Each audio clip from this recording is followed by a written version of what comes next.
May 11th, 2023 meeting of the NCIP committee. The purpose of tonight's meeting will be to have the Recording in progress. purpose of tonight's meeting. Excuse me. Excuse me. Electronics are wonderful. Is to have the second review of nominated projects from New Monterey through multi-neighborhood. And we will start with reading the script for the hybrid meetings. Tom?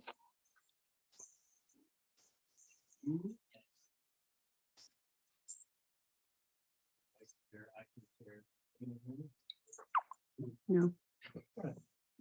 Welcome to the May 11th, 2023 meeting of the Monterey Neighborhood and Community Improvement Program.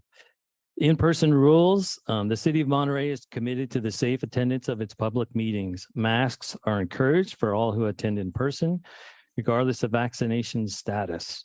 We ask that attendees in the council chamber keep their phones and devices muted to prevent audio interference and playback with the hybrid meeting.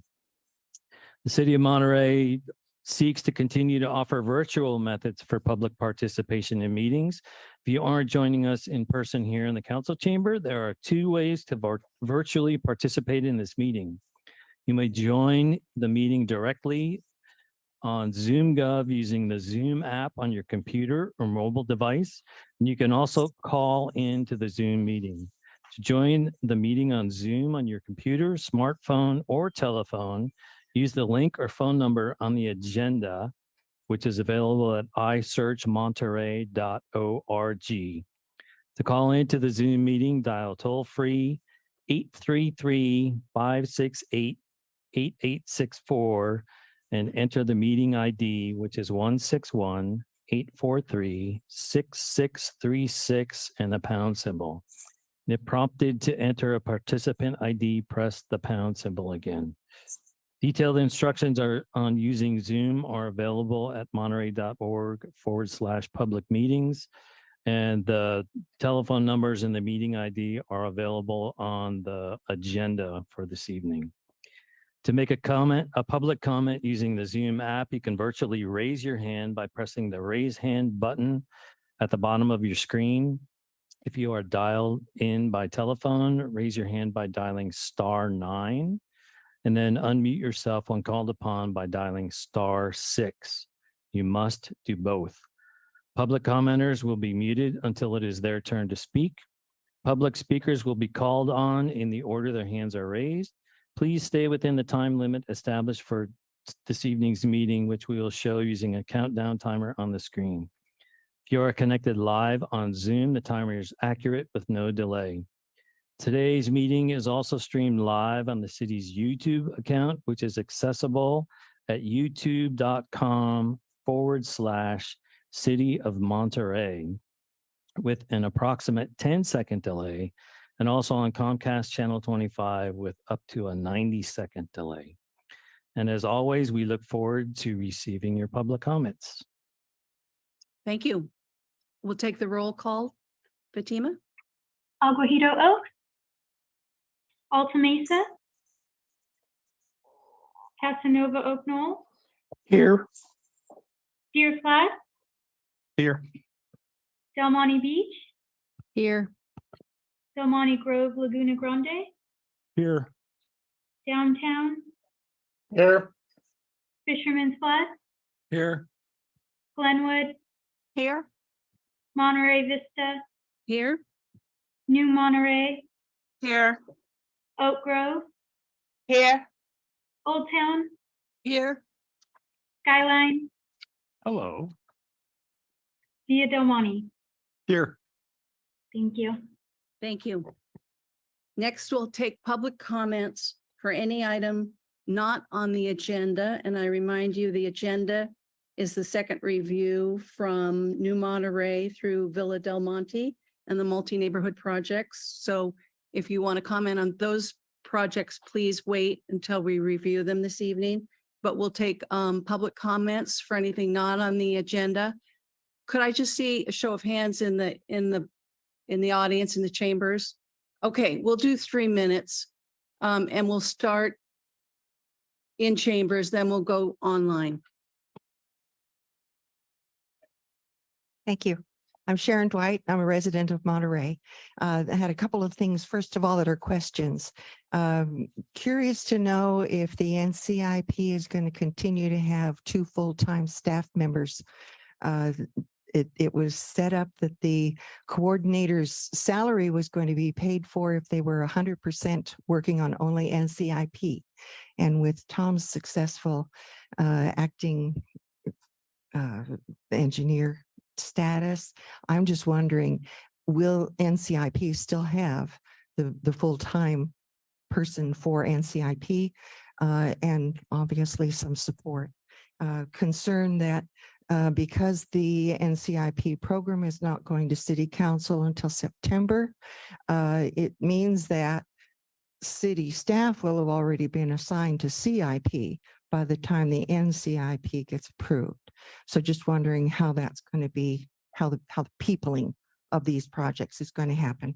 The second item is, in the sense of fairness, I really think those projects which were funded and then defunded should come before those that are more recent. There is the public expected that once the projects were funded, that they would be until they were built. And now the money's gone. So in fairness to those people who expected that those projects were going to go forward, I think the money ought to go to those first. Now, there were 2 projects last time that I was not here to discuss. I want to simply address Downtown 03, Ellisdale Lake Edge. The estimate I see is for $300,000. I just thought, I'll just remind you guys, we started out saying we were going to do $100,000 a year for 7 years. This is the last 3 years. So I just think 300,000, 100,000 was the deal. Monterey Bay Park shower station. There used to be a shower. Then we remodeled the building and all of a sudden the shower went away. People go in the salt water, they get the sand on their feet and then they can't wash it off. You need a shower. Thank you. That was Downtown 9. Thank you. Thanks, Sharon. Anyone else in chambers? Hi, I'm Donna Gibson. I'm a private citizen in Monterey. Can you hear me? And Microphone down. okay. All right. I'm Donna Gibson. I'm a citizen of Monterey, and I'm also a park commissioner. And there was a comment made at the last session that really, I guess, concerned me. And I guess I would say is we are trying to address the needs of the current generation and the generation that follows. And while we all realize that climate change will happen, I think it's important to look at rising seas and see what the effect is going to be on Monterey. Those have been revised currently, and the Pacific coast is not in as bad a shape as the East Coast. And in fact, by 2070, there's still only a modest intrusion. And so I think you need to consider that we need to address in the next 50 years what these generations need. Thank you. Thank you. Anyone else in chambers? And Tom, do we have anyone online? We have one hand raised online. Thanks, Fatima. Go ahead, number ending in 500. Hello, I'm Wendy Brickman, and I'm a resident of Monterey, and I'm also representing the North Fremont Business District. And tonight I'm calling in support again of the project to provide storm drain solutions for flooding at North Fremont at Ramona. I think there'll be more rain this coming year. And I don't know if it's an El Nino year or El Nino year, but safety first. And that's the space where it floods with even a little bit of a drizzle and people, you know, start hydroplaning and throwing rooster tails of water. And also, I want to support the fairgrounds lighting if that project is still in play, because hundreds of thousands of people come to the fairgrounds each year for all the various events. And again, safety first. So thank you for considering both of those projects. Thank you. Anyone else online, Fatima? Yes, we have, the hands are changing. Robert Yoha, go ahead. Hello, I'm sorry I missed the last meeting for the first half. I'd like to speak in support of the CONA #3 project. That is installing the picnic table umbrella shades and another bench for the preschool, but also to replace the galvanized metal fencing along the park. This is actually almost an equity issue. All the other parks have had their chain link fence replaced. We're the last one. We're the last one to have 300 feet of ugly 1950s chain link fence on that side of the park. And it was approved, it was funded, and all the neighbors that signed the petition asking to replace the fence are still hoping it will be replaced. And I agree with the earlier speaker. We should put the projects that were approved and then defunded because of COVID, we should put them up at the front because everyone in the public, when they heard that the project was approved, they all applauded. And now when I speak with my neighbors, they say, what? It got canceled? So please, if you could put it back into the budget, can you please help us improve our Casanova Oak Hill Park? It's one of the heaviest used parks in the whole city. We all appreciate it and we cherish it. Thank you. Thank you, Robert. We have another hand, Lance Kohler. Hi, yes, can you hear me? Yes. All right, this is Lance Kohler. I'm the co-chair for the Canaro Business Association, speaking in support of NW16. Will that be later on the agenda or should I speak on that during public comment? It is later today. Okay, thank you. I'll wait then. Am I right? Which one did he want to talk on? Lance, what was the project number? Lance? Can you hear me? Yes, That was NW 16. so. The Aeneas Bridge. Wide, neighborhood wide. So we'll talk about that tonight. Okay, perfect. you. I'll wait. Thank you. Thank you. I don't see any other hands raised online. Okay. And just through the chambers again, any other public comments for something not on the agenda, since we had a couple people walk in? Okay, we'll close public comment and we'll go to informational reports and staff comments. Tom? Just quickly, most of you, I think, have received your parking permit, your parking pass for this. If you don't have it tonight, I have them here. Fatima was able to get them this week. So we have them for you tonight. If you are not attending this evening, we'll make arrangements to get them for you. And then also an item of big concern is the project conflict maps. Cody and Reggie have both been working on them. They're in we'll get them to the city attorney next week for review. We still have a little bit of analysis to complete, but they'll be done and we'll have an answer certainly before the next agenda goes out in 2 weeks. And that's it. Great. Okay. NCIP spokesperson reports. All I really want to say tonight is that we will be reviewing New Monterey through the multi-neighborhood projects. And I hope that by now those neighborhoods will have prioritized their projects and can share that with us tonight.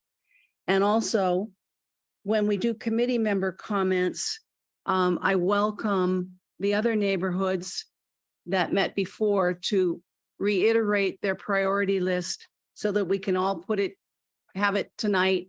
We're going to vote on June 1st. So this is our last meeting. So I want everyone, all the committee members, to feel welcome to give us your priority list tonight. Okay.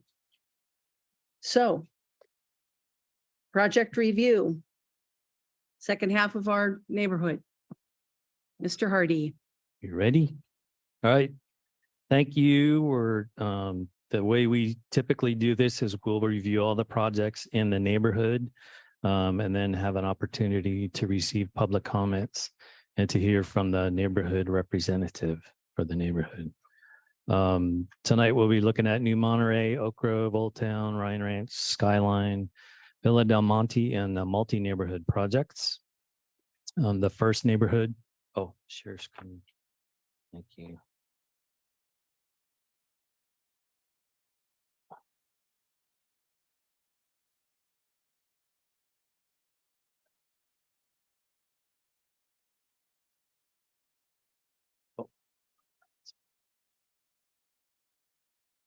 Good, better. Thank you.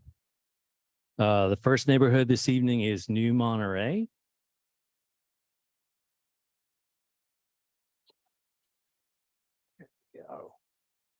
There are, what did I say, 14 projects. Doesn't go down.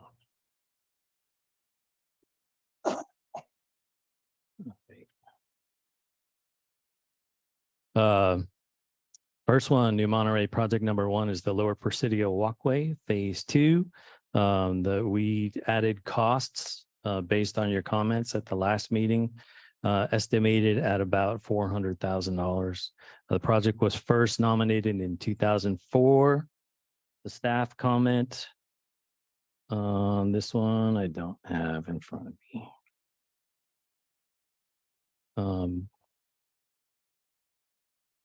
Next project, oops.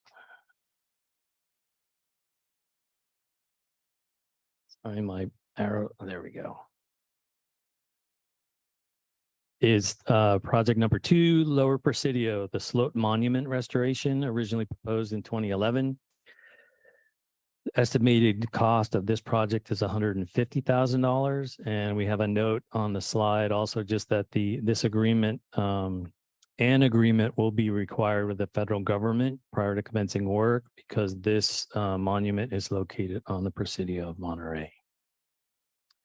Project number 5 is the Cannery Row Workers Housing Restoration Project, originally approved in 2015. We're estimating $250,000 to basically weatherproof those existing structures on Bruce Aris Way by Cannery Row. Project number 6, New Monterey Hilltop Park Center, the facility use study and analysis was withdrawn by the applicant on April 25th this year. So we will not be considering that one. The applicant was the Parks and Rec Department or Commission.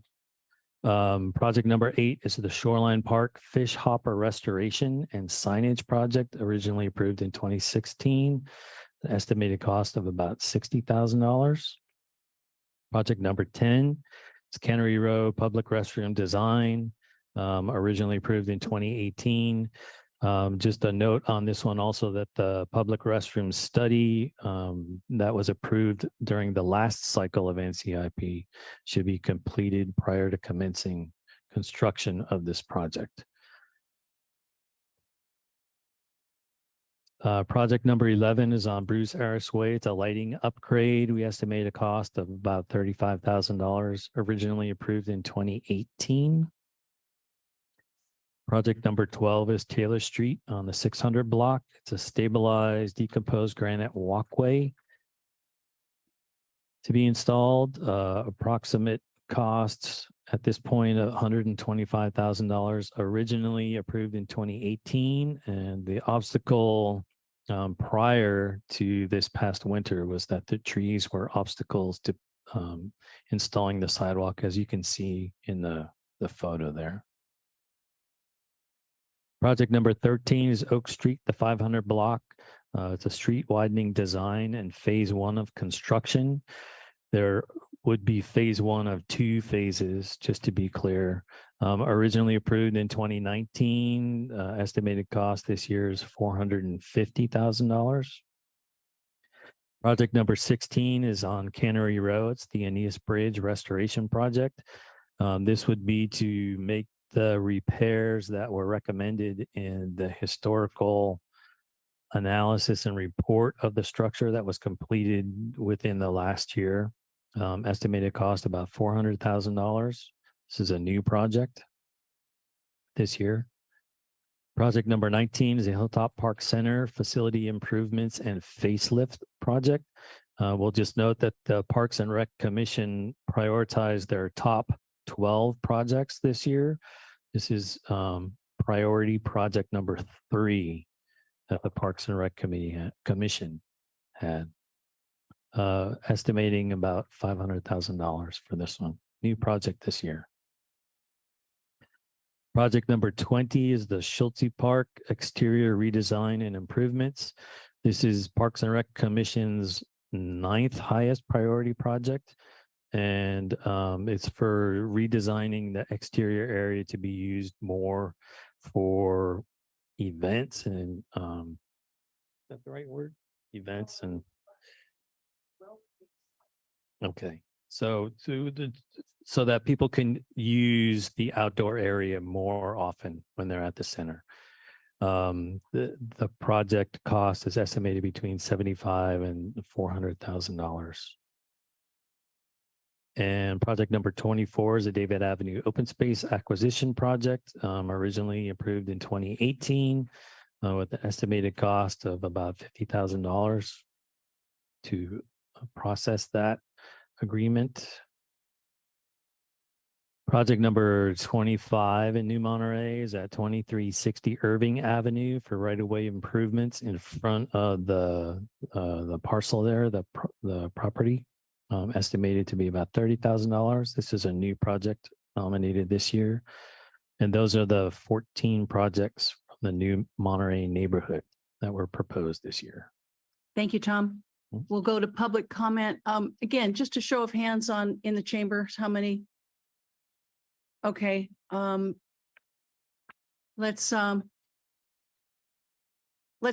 2 minutes. So we've got four in the audience, and we go online, and then we've got about 5 or 6 communities and then the multi-city. So let's do 2. Come on, you're welcome to come in the chambers. Hi, my name is Ellen McEwen. I'm a commissioner for Parks and Rec. And we did pull NM06, which was a complete redesign of the Hilltop Center because, I don't think there's ever going to be enough money to completely refurbish the Hilltop Center. But there might be enough money to upgrade it so it's a little bit more practical and modern and useful and not falling apart. We're interested in surface upgrades to add mirrors for the dance programs, fix the lighting fixtures, paint, get rid of the old chalkboards, replace the roof and sewer lines. This is all to extend the life of the building and to make it more practical for the uses that we know it's doing well with, which are the kids programs, the adult programs, and after-school programs. So I think this is a real practical measure, and it was number 3 on our list. Thank you. Thank you. And I encourage everyone to introduce themselves if you are comfortable.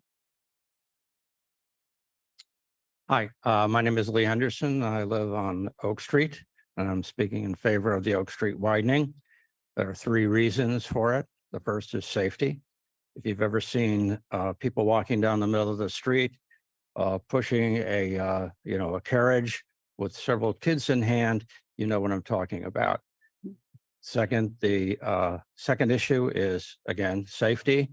The park is extremely busy on the weekends. There are a lot of kids having parties, families having picnics, cars are all along the sides. It's not going to be too long before a child runs out between 2 cars and gets hit by something coming. So that's a major issue. The third reason is, again, safety, and that's fire trucks. We have fire trucks that have come down that street at least maybe 8 times this year so far. They either have to stop and very carefully guide it through before they can get through, or they have to go around the other side because the reality is that you get two trucks side by side or across from one another, and the fire truck can't actually get through. That's a significant problem if there's a fire or someone has a heart attack and needs immediate medical aid. And so hopefully this will enter into your consideration. Thank you. Thank you. Public comments in the chambers? I'm Donna Gibson, and I also live on 500 Oak Street block. And the only other thing I'd say is this is actually taken at the widest section of the street. Normally, there are cars parked on both sides of the street. We typically only have one-way traffic, and that's the only way to traverse the street. And for a street of its size with a park of its size, it's just not practical. And the previous speaker, of which I am married to, It's allowed. it really is a safety issue. It concerns me greatly. We have no sidewalk on our side of the street. There's a little bit of one on the other side. I will gladly give up the space that's on my side of the street for a real sidewalk. So that being said. Thank you.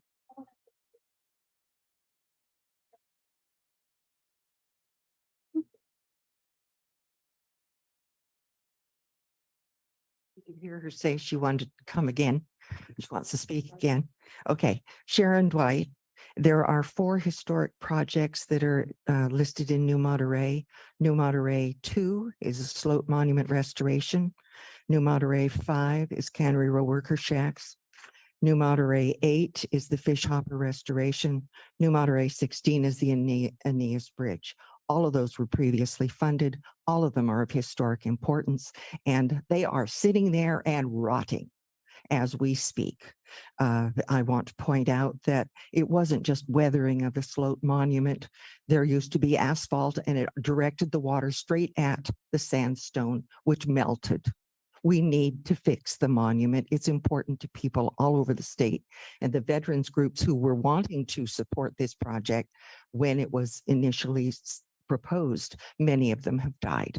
So there won't be additional money. Other New Monterey projects, New Monterey 11, Bruce Aris lighting. They already determined there is electricity on the site. It's a matter of running the conduit over to an existing pole and putting a light on the end of it on Wave Street. That's where the problem is. It's on Wave Street, not down at not at Cannery Row, not at the rec trail. It's the top, and we were ready to do it when they pulled the money. New Monterey 10, the public restroom, it says $1 million. All we want is the design. So we need to adjust that price. People are defecating and otherwise taking care of bodily needs on the Bruce Aris Way because they need a restroom. And it never was supposed to be part of the city restroom study. The restroom study was only going to look at Lake Alistero, the waterfront where the wharves are, and the beach and Monterey Beach and downtown. It never was Cannery Row, and we need it. The other 2, Oak Street 500, we need the design, cut the price and just do the design. And the last one is New Monterey 24 David Avenue.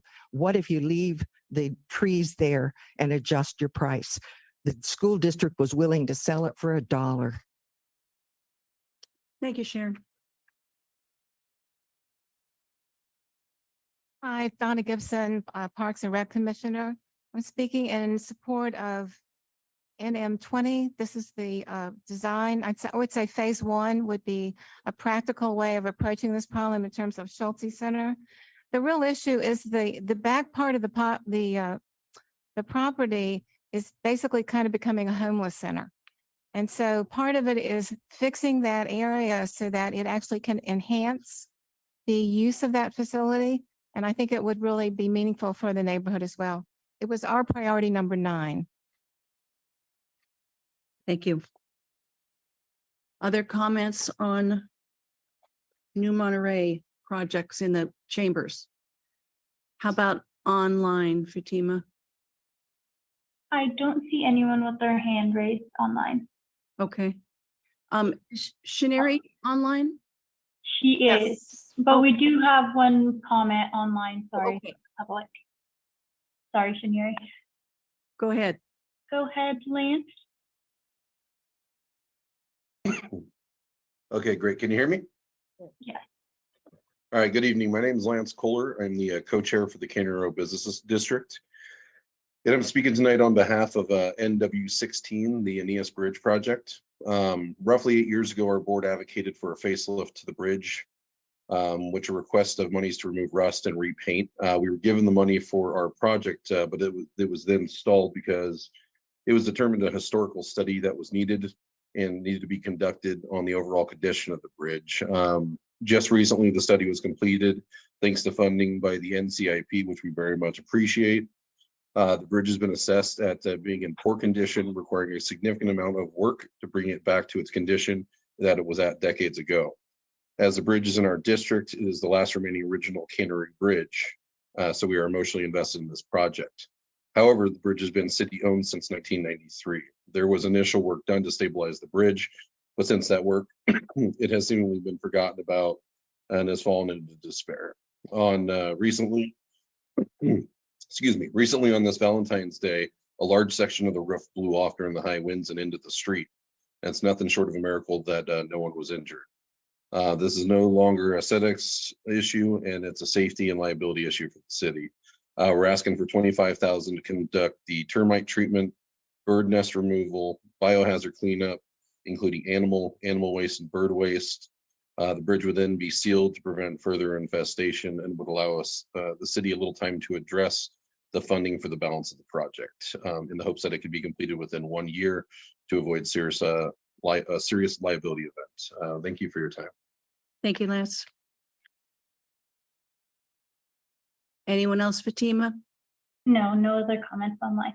Okay, thank you. Why don't we hear from the New Monterey rep, Shinnery, and then we'll go to committee member comments. Great. So in addressing priorities with the neighborhood association, it was felt that we wanted to focus on projects that emphasize safety, as well as projects that were more community focused that would benefit the residents. The first priority would be the Oak Street 500 block widening, so New Monterey 13. The second priority would be the Hilltop Center facility improvement and facelift, so New Monterey 19. And the third priority was the Taylor Street 600 block walkway, which is New Monterey 12.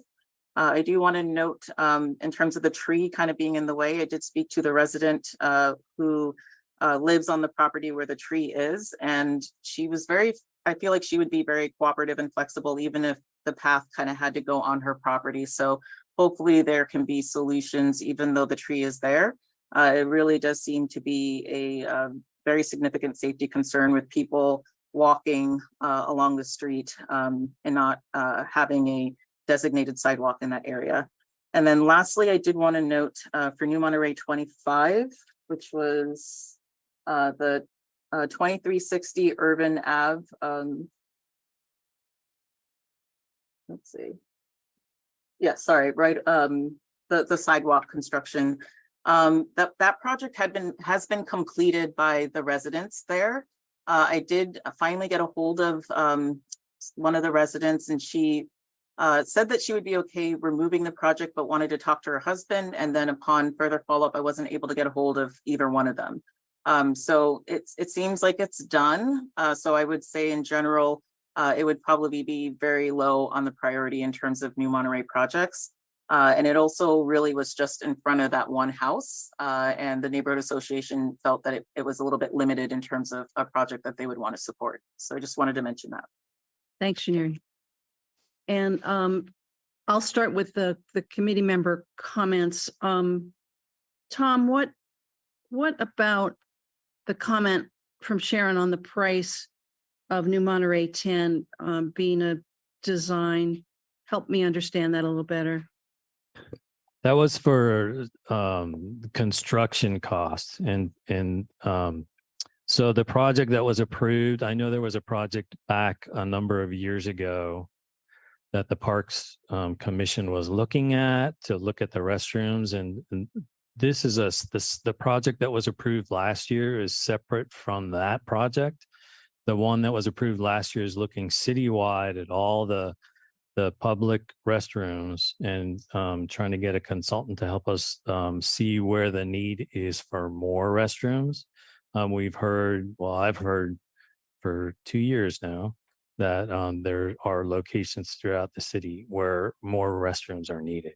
So we want to just have a basis for doing that and don't want to install like 3 in one block and have none where they may be in more need. So that's what the restroom study was done, that was approved last year, was intended to do. So it's a little bit different than the one that was adopted or discussed like years ago.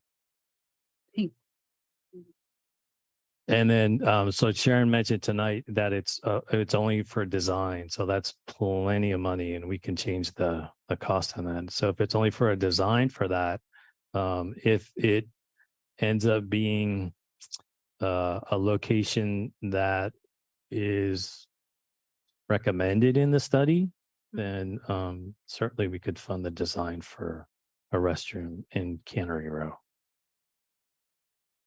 That answer the question? Oh, it's always confusing when we're talking about the sequence of events for restrooms placements. So the $1 million price tag was to construct a multi-stall restroom over there. So that if it's just a design project, then that's way too much. Yeah. So we can drop that. Yeah. Okay, other committee member comments? Tom? Years ago, we looked at Colton Hall as being one of the instrumental projects or buildings that's the responsibility of the city of Monterey when it was being run down. And we finally got the roofing, we finally got the exterior, we finally got that done. The other project that was approved that we thought was going to be done was restoration of Sloat Monument, and that's NMO2. City of Monterey is the caretaker for a statewide public project that was thousands attended when that thing was dedicated way back in what, maybe Sharon remembers. But anyway, we've got important projects and a lot of the neighborhood projects. To me, this is way beyond New Monterey as a project. This is something we've been given, City of Monterey, the caretaker status, and letting that run down is just tragic. So thank you. Thanks, Tom. Richard? Yes, I have a couple of questions. The Aninas Bridge. Tom, you have 400 on it. They were talking about stabilizing it. Which one is it? So this would be to restore it. Because it's a historic structure, it's regulated pretty strictly. There it is. And I want to talk about it. I'm going to pass it over to Reggie, who pushed through the report complete. Right. So the number Lance referred to earlier was, so I met with the Cannery Row Business Association earlier this week, and we went over some of the costs for the restoration of Aeneas Bridge. And the $25,000 that Lance referenced was for 2 of approximately 10 items that we're looking to do at the Aeneas Bridge. It was termite treatment, bird nest removal, and then there's carcasses and waste in the structure. And then so that $25,000 would cover kind of what I would describe as like phase 1 bare minimum before we could do anything else in there, because right now it's a hazardous environment.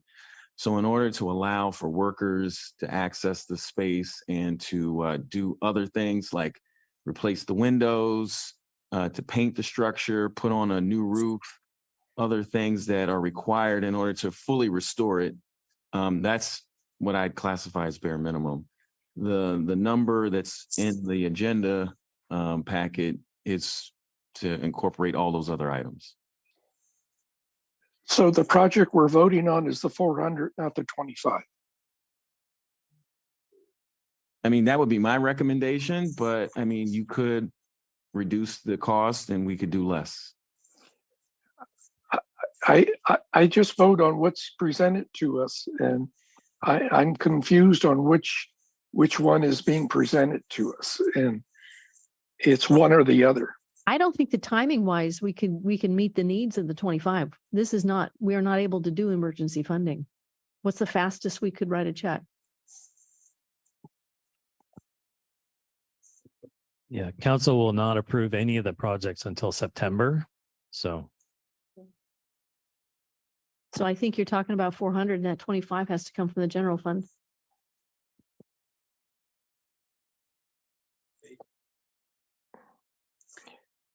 Well, it seemed to me that the submitter, I mean, it's so late in the game, but I suppose if the submitter wanted to give us instruction, and is that possible? yes, I guess it is because the submitter was actually the Cannery Road Business Association. Right, Who made the comment that he right.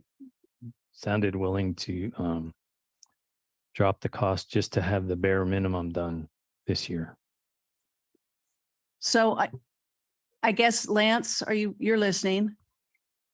You're the proponent of the submitter of the project? I don't see Lance online. All right. Well. So whenever it's resolved, I just need to be informed. Yeah, as do all of us. Yeah, Right. point taken, Richard. All Okay, right. I'll finish the rest of my Can I make questions. one additional point. I mean, I personally would recommend that if you're going to fund it, that it be funded for the full amount. Just doing the termite treatment and the bird removal does not get you what really needs to be done. Mhm. Okay. Good enough, good enough. I've finished my other ones. It has to do with the restroom study. I thoroughly endorsed it. I wanted to see where the demand was, whether it's going to be 10 people a day or 100 people a day makes a difference. But the study was also to recommend whether we go with a brick and mortar building or a Portland Loo. And I presume that there's a huge difference in cost between the two, and whether we need multiple stalls or one or two Portland Loos. So I'm a little confused on doing a design. If the study says not to do one there, to do it a block away, and whether that design can be transferred or not, we still don't have an answer on whether to do a block building or a stainless steel loop.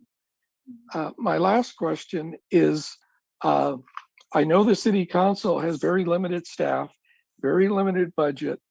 I have no idea what it costs to maintain a public restroom in the city of Monterey, but I know we keep excellent records. Is it 10,000 a year, 50,000 a year, 100,000 a year? And will the council support that? Because there's several restrooms being proposed this year. And I just want to answer on whether maintenance is a big issue or not. If Tom could answer. I'm passing. So I'm working on getting an answer. It looks like right now we don't keep records of individual maintenance on a per restroom basis. So it's not necessarily easy to break it down in that way. So we're working on getting an answer to your question, Richard. Right. And I'm hesitant to vote for restrooms if we haven't seen the study, and to devote money that could sit there or has to be taken back. I really want to see where it's needed the most and how we can keep the maintenance costs low. That's the last of my questions on New Monterey. Thank you. Thank you, Richard. Kurt? All right, couldn't click on the unmute. Thank you. I had two questions. I just wanted to follow up with Richard. I agree 100% that I'd like to see the restroom study completed before we go ahead and spend any money on any designs or anything else with the restrooms. And then I need a refresher. What is our budget this year? We have not heard, but we Okay. expect it to be larger than last year. Okay. And last year was what, 4 point something? Yes. Yeah, Okay. close to 5. Yeah, okay. That was it. All right. Thank you. Yes. Thanks, Kurt. Dennis? On the Aeneas Bridge thing, the public comment was, I could do the 25 as long as I can get the rest of it within a year. Given the way that NIP projects go, if we approve something, it probably is going to happen for 2 or 3 years. Is that thing going to fall down in between? How bad is it, Reggie? It's in poor condition, right? The report, I don't see it falling down in a year or two. I mean, it's the steel beams. So it's supported, the wood structure is supported by steel beams and steel columns. So those are in good condition. The risk that I think is more realistic is that with each like passing, say specifically winter season, it just gets in worse and worse condition, which will require more and more new. So the wood is rotting and it requires more replacement wood is what I would say is where we're at right now.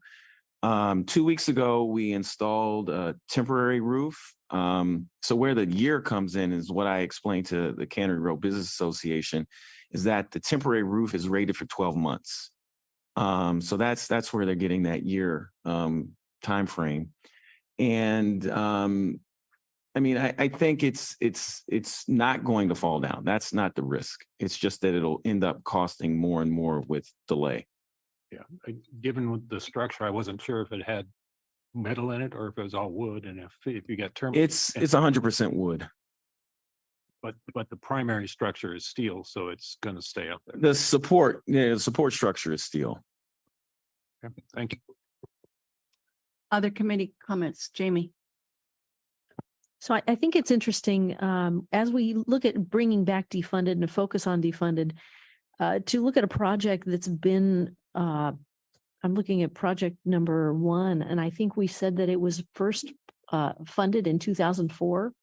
So I think the interesting question about looking at defunded projects is that we do have a chance now to reprioritize and figure out what really is important and needs to be done or not. So that was one thing. 2 other points. I would also point out to the committee on number 10, the restrooms. We can decide anything we want. We approved this restroom long before we came up with this idea of the study because we felt that there was an identified need. So we can decide if that is a need that needs to be filled. So it's all us and our decisions. And then when it comes to the Cannery Row Bridge, the challenge I think is going to be that we have a lot of a bigger ticket items, especially in this neighborhood that's got so many big items in it that we need to fund. And 25 is not going to do anything.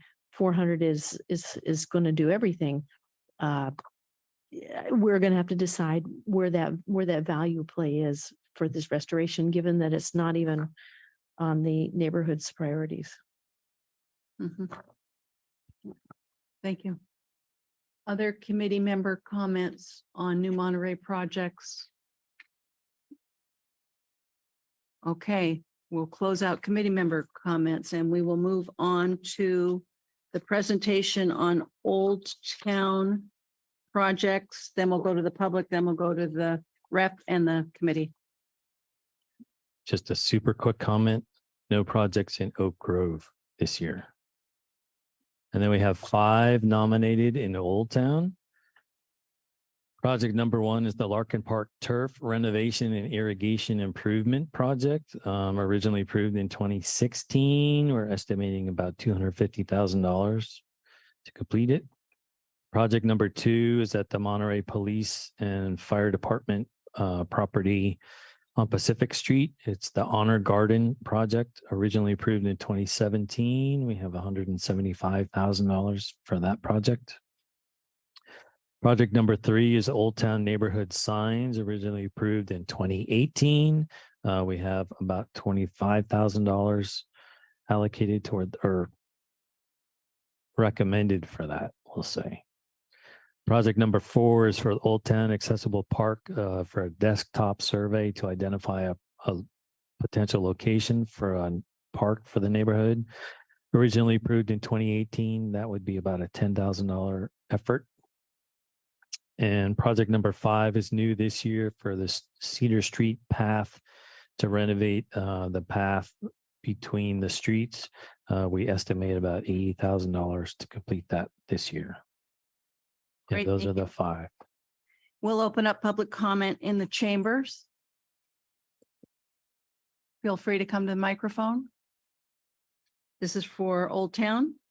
Okay, Fatima, anyone online? I do not see any hands raised online. We have a public comment in the chambers. Hello, my name is Carrie Ann.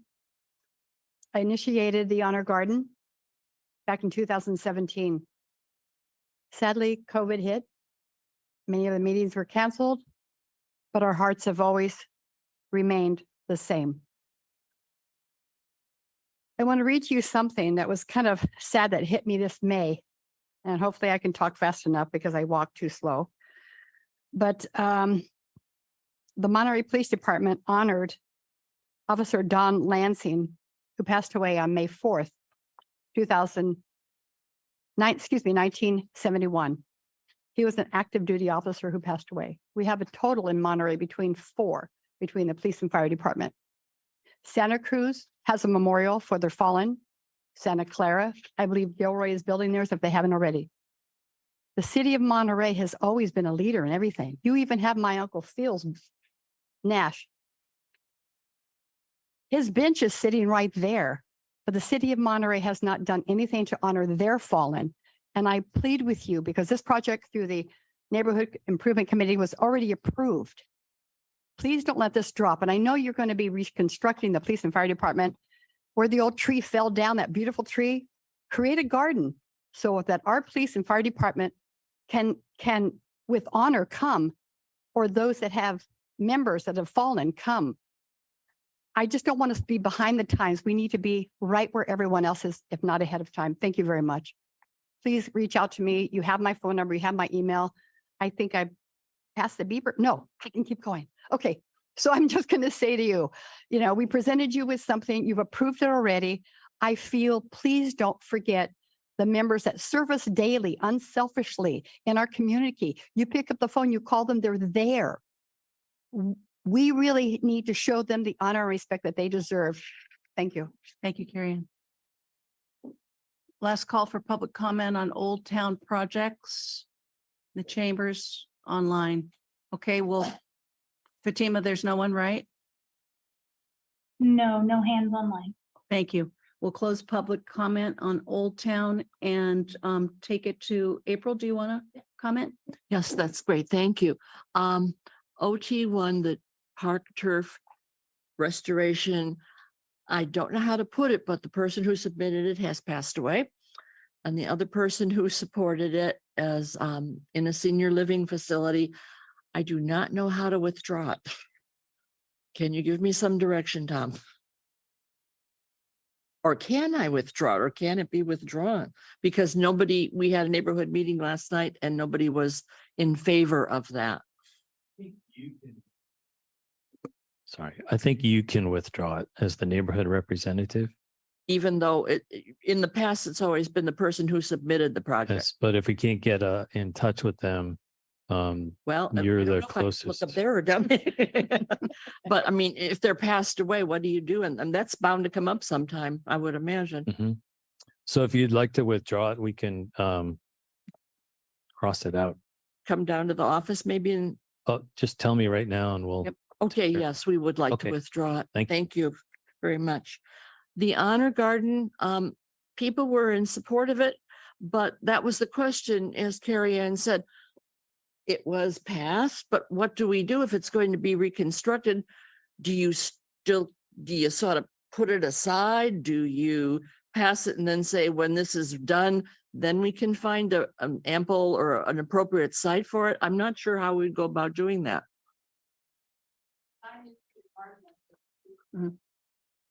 Excuse me? No public comments. I'm Yeah, sorry. Yeah. It's commission comments. Do you know how we would, do we just say, okay, it was passed already, move it forward? Or do we wait until this whole reconstruction is done? I would say if you constructed it now before the building was designed or redesigned, it would be at risk. Yeah. In which case, it may need to be relocated after the building, there's no way to say. Right. It honestly, seems to at me this that point. each committee member has to decide what kind of risk they want to take, Yeah. given that scenario. Now, does the Amy, money still wanted to- stay there? Yeah, given the fact that we operate with such lightning speed, we could have funded tonight. The architect would know that it's on the table. They could consider it and know that they have some additional funds available in the total redesign of that space. I mean, that's how I would do it if I was managing the projects. Question. When is the plan for the renovation of the police and fire station going to be completed? That's the question. I personally don't know, and I have not heard that there's been any date. Is for this that something that's to on occur. the laundry list of the city manager someday when we get to it, or is this really going to move forward? Yeah, That, we need to that's- know that. Yeah. I mean, we're Right. talking about something that's up in the air that may happen someday. No public comments. Well, I'm sorry.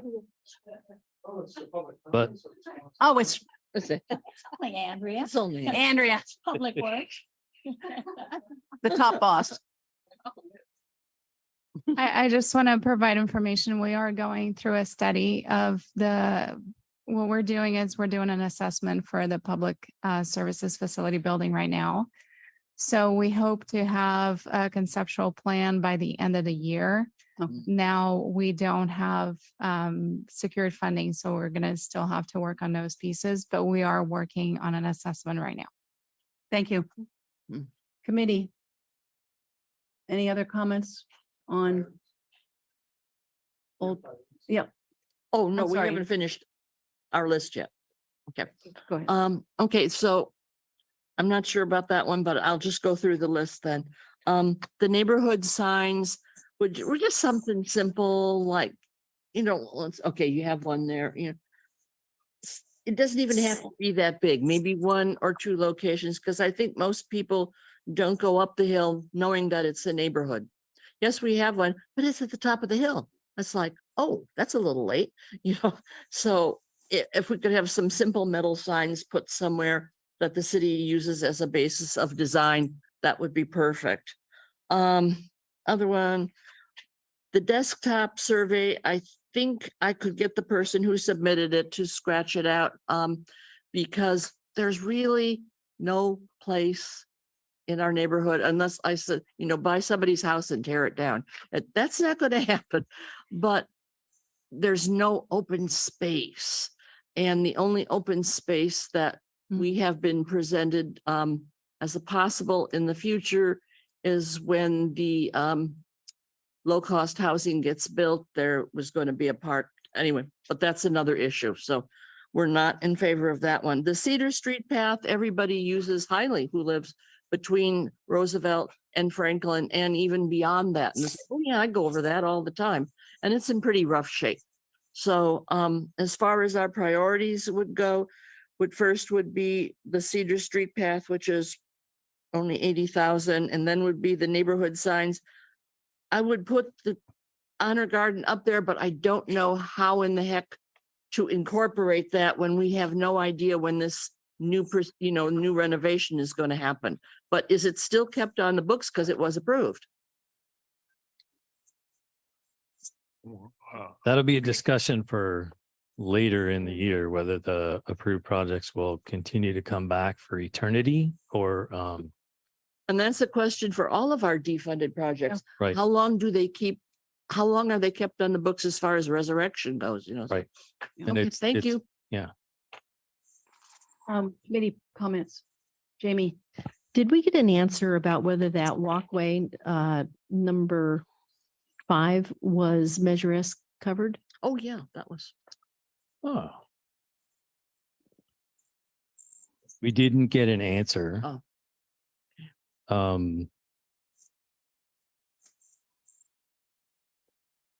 It should be though. Oh, no, maybe There she not. goes again. give her seat.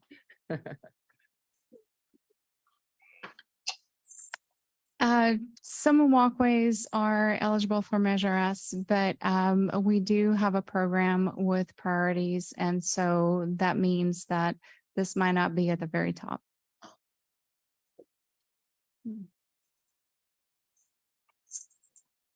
Committee comments? Richard, thank you. Yes, just a little confusion on the Zoom. April, could you tell me which project you're deleting the number? Is it number 1? Number 1, I would like to delete. Yes. Okay, that's what didn't come through. Thank you. That's it. Okay. And Fatima, oh, no, not public. I don't see any other committee members. Hands up. Okay. All right, then we're going to close out committee comments on Old Town and we will turn to Ryan Ranch. Tom? Thank you. There are 2 projects proposed this evening in the Ryan Ranch neighborhood. The first is the Ryan Ranch, the RV storage lot for the installation of security cameras, originally approved in 2019. We have a note on here also that the city has no policy for installing surveillance cameras in public spaces. We estimate the project would cost about $60,000. And project number 2 for Ryan Ranch Park for an 8-court pickleball facility. This project was Parks and Recs Commission's priority project number 12. So it's one of the top ones on their list. At the last meeting, I believe, or on 4/28, the applicant modified to clarify that they were looking for design only at this time. So it would not include construction cost. So I've scratched that out. And those are the 2 projects proposed in the Ryan Ranch neighborhood. Thank you. So we'll open up public comment on the 2 Ryan Ranch projects and chambers come to the podium. Thank you. Good evening. My name is John Sovereign. I'm a resident of the Monterey Vista neighborhood. I wanted to start by thanking the committee for funding the improvements and reconfiguration at Via Paraiso Park. Thanks to Louis and the parks, they've already turned that around and we have beautiful new surface and 2 permanent pickleball nets at Via Paraiso Park in addition to the tennis court. So thank you. I also, was involved in the mediation with the neighborhood around Via Paraiso Park. And I want to remind you that as a, outcome of that compromise, we actually lost 2 courts in the city of Monterey. So this is one of the reasons why we're asking for more courts at Ryan Ranch. I also want to just share with you that this will be an asset, for the community and that the pickleball community is interested in having a public-private partnership and is planning to raise funds to match future construction costs. If you forgive the pun, we think this will give us some runway to raise those funds by focusing on the design in this current fiscal year. Thank you very much. Thank you, John.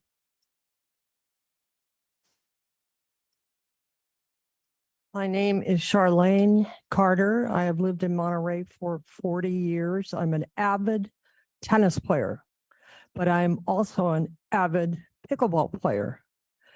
And it wasn't an easy transition from tennis to pickleball because I was a purist for tennis for so many years, but I am very much in favor of a pickleball center for the city of Monterey. And the reason being is pickleball is for everybody, for every age, for grandmothers, young mothers, fathers, older people. I played 2 days ago with a lady that had Parkinson's disease. In Baja, I played in a tournament against a woman who was a tennis player. She had total Alzheimer's. And the reason I like pickleball over tennis, you have to plan for tennis. You have to herd to get it forced. Uh-oh, am I up? 1 minute.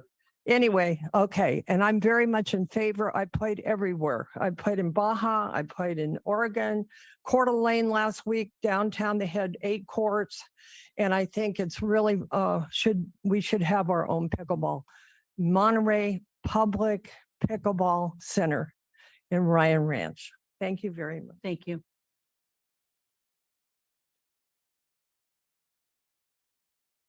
Hi, my name is Michael Kennedy. I live in Alta Mesa, and we've lived here almost 4 years. I played tennis for 50 years and pickleball for the last 3 years during the pandemic, picked it up.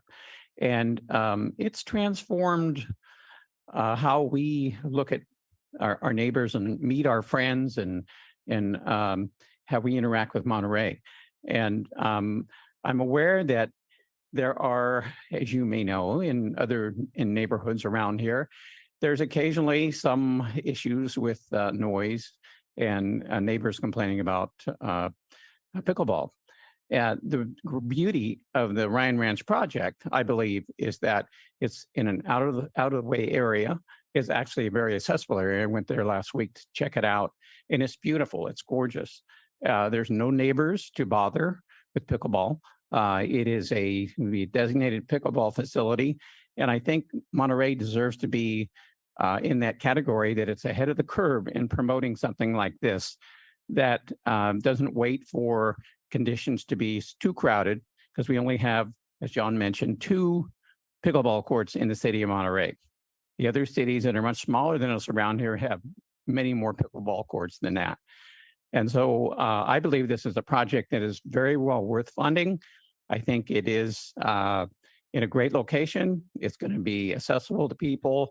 And I believe that it will be used very, very much and help relieve actually the pressure on other areas. And it'll help plan for the accommodate the rapid expansion of pickleball that's happening nationwide and in some cases worldwide. So I know you have a tough decision to make on various things in front of you, but this is a priority for residents of Monterey, I believe. Thank you. Thank you.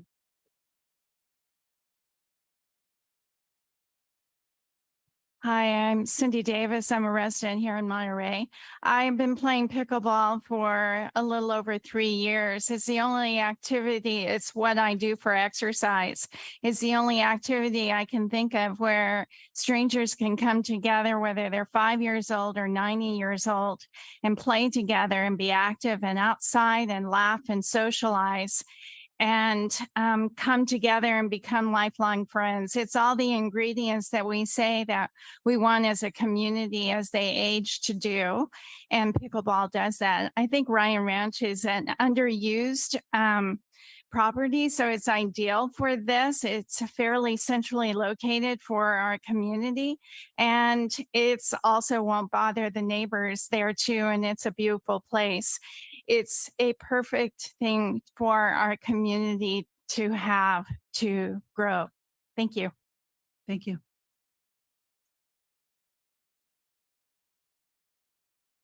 Hello, my name is Charles Carter, and I've been in this community for 40 years paying taxes. And I see a brand new basketball facility that's been constructed, and I don't know how many basketball players are as strong a taxpayer as I am. And I feel that pickleball is great for women, especially women, because they interact with men and also children.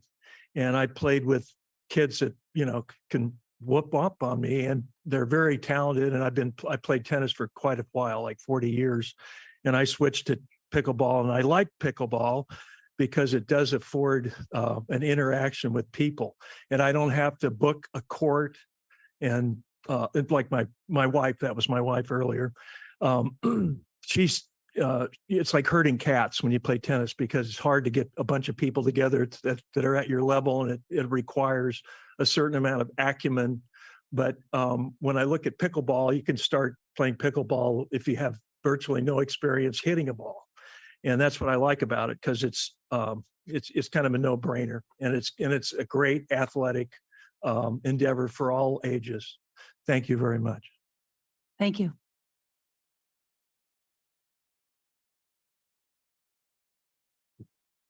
Good evening. I'm Tony Melendrez. I live in the Vista Del Monte neighborhood. And I'm a resident here in Monterey and enjoy all the facilities. I'm also a pickleball player. Pickleball, as you may know, is one of the world's fastest growing sport. It's a sport for all ages, young, old, in between. And it's really great exercise. It's good for agility.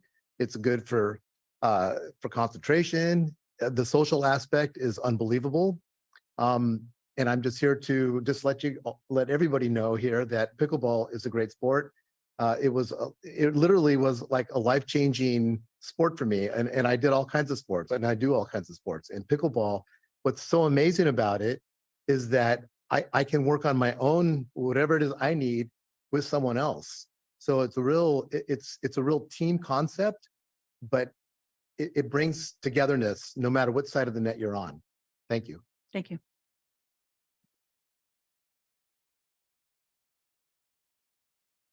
Hi, my name's Karen Hinton, and I'm a 17-year citizen and resident in Monterey, and I love it here. But I have a problem. I am an addict, and I hang out in public parks to feed my addiction. And I've had police called on me quite a number of times, and my friends. I don't shoot up heroin, and I don't do opioids, and I don't even drink, but I do play pickleball. And I play pickleball in a lot of whatever parks we have around here. I'm there every day. So I'm definitely an addict, and I'm asking you to please give me a safe house to play pickleball. Thank you. Thank you.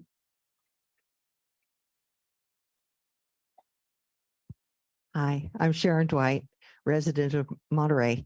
Ryan Ranch 01, the first project for the RV storage.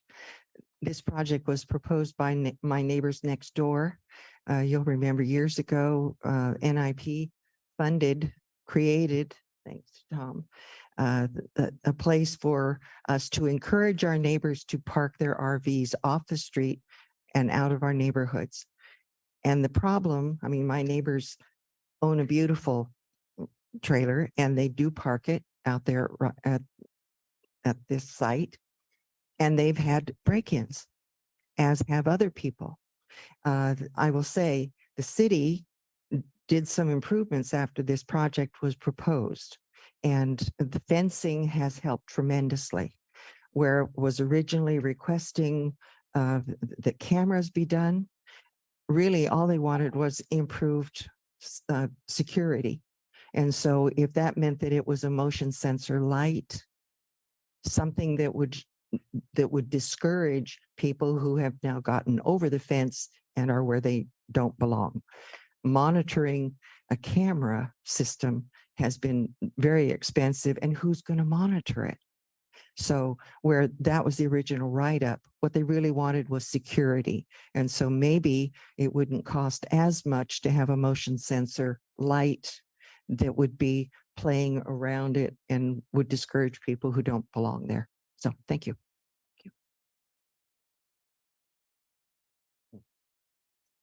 Donna Gibson, Parks and Rec Commission, and I am not a pickleball player, but we do fully support the Ryan Ranch pickleball design and construct is what we originally voted for. The full amount, it became as number 12. We were informed that they want to raise money, they want to raise funds. And so I am speaking for myself as a commissioner, but I would fully support funding the design of this particular proposal. Thank you. Thank you. Fatima, is anyone online? Yes, we have two hands raised online. I'll start with Michael Lane. Go ahead.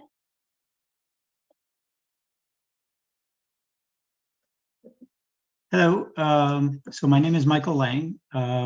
I submitted the application for Ryan Ranch O2 to build the 8 pickleball courts. I last spoke with you during the public comment in your April meeting, and I just wanted to give you an update on the application. Tom went through and mentioned the primary change, which is to just do a design phase only for this particular cycle of NCIP. We also made a few other minor tweaks to remove some features like lighting and restrooms, which we felt were infeasible and would ultimately blow up the cost. I also wanted to speak about the this idea of partnership between Monterey Bay Pickleball Club and the city, and hopefully NCIP as well on this particular project. I mentioned partnership because I really want to approach it as a partnership. I did submit in the end of April a letter to the city to jointly develop pickleball courts, letter of intent. And I think you have a copy of that, although I'm not entirely sure. If you don't, Shannon should be able to provide it to you.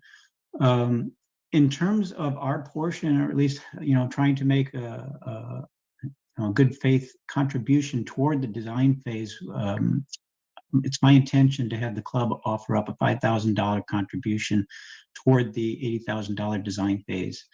And I want to kind of point out that, the $5,000 may seem a little bit low, but, it's a design project, right? And there's no real guarantee of any future construction. So, we're putting up money without, with the possibility that we don't actually get any real tangible benefit for it. But we're doing that because of our commitment and because we think this is really a valuable project. I think the people that have spoken have indicated, how pickleball changes lives. And so I hope that we can get your vote for this project. Thank you. Thank you, Michael. And then we also have Chad Guile. Go ahead.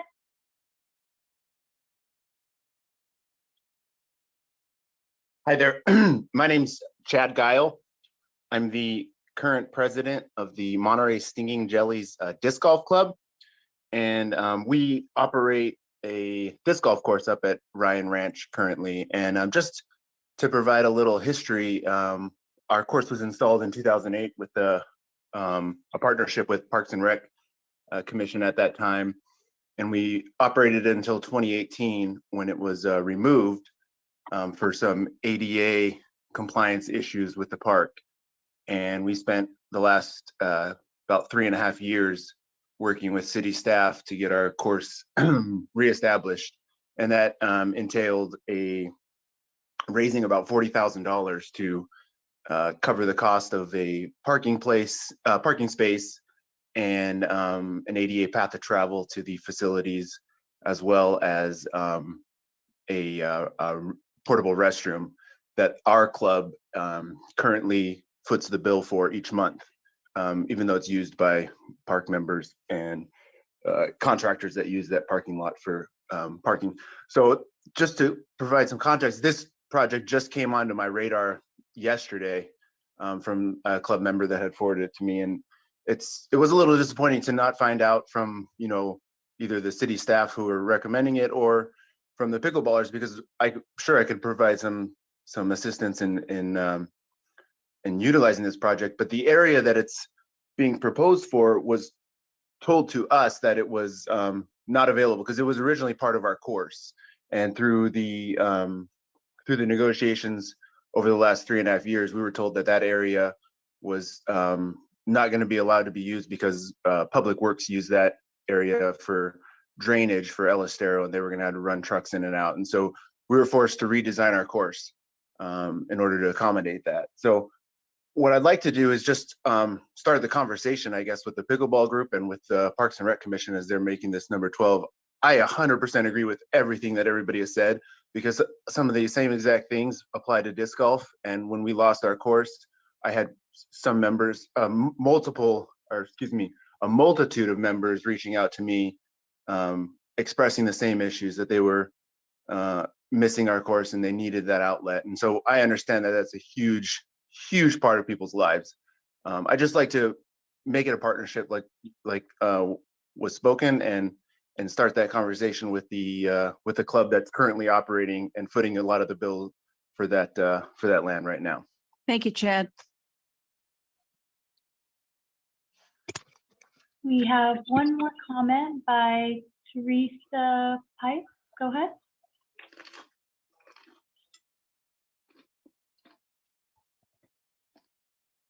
Okay. Hi, my name.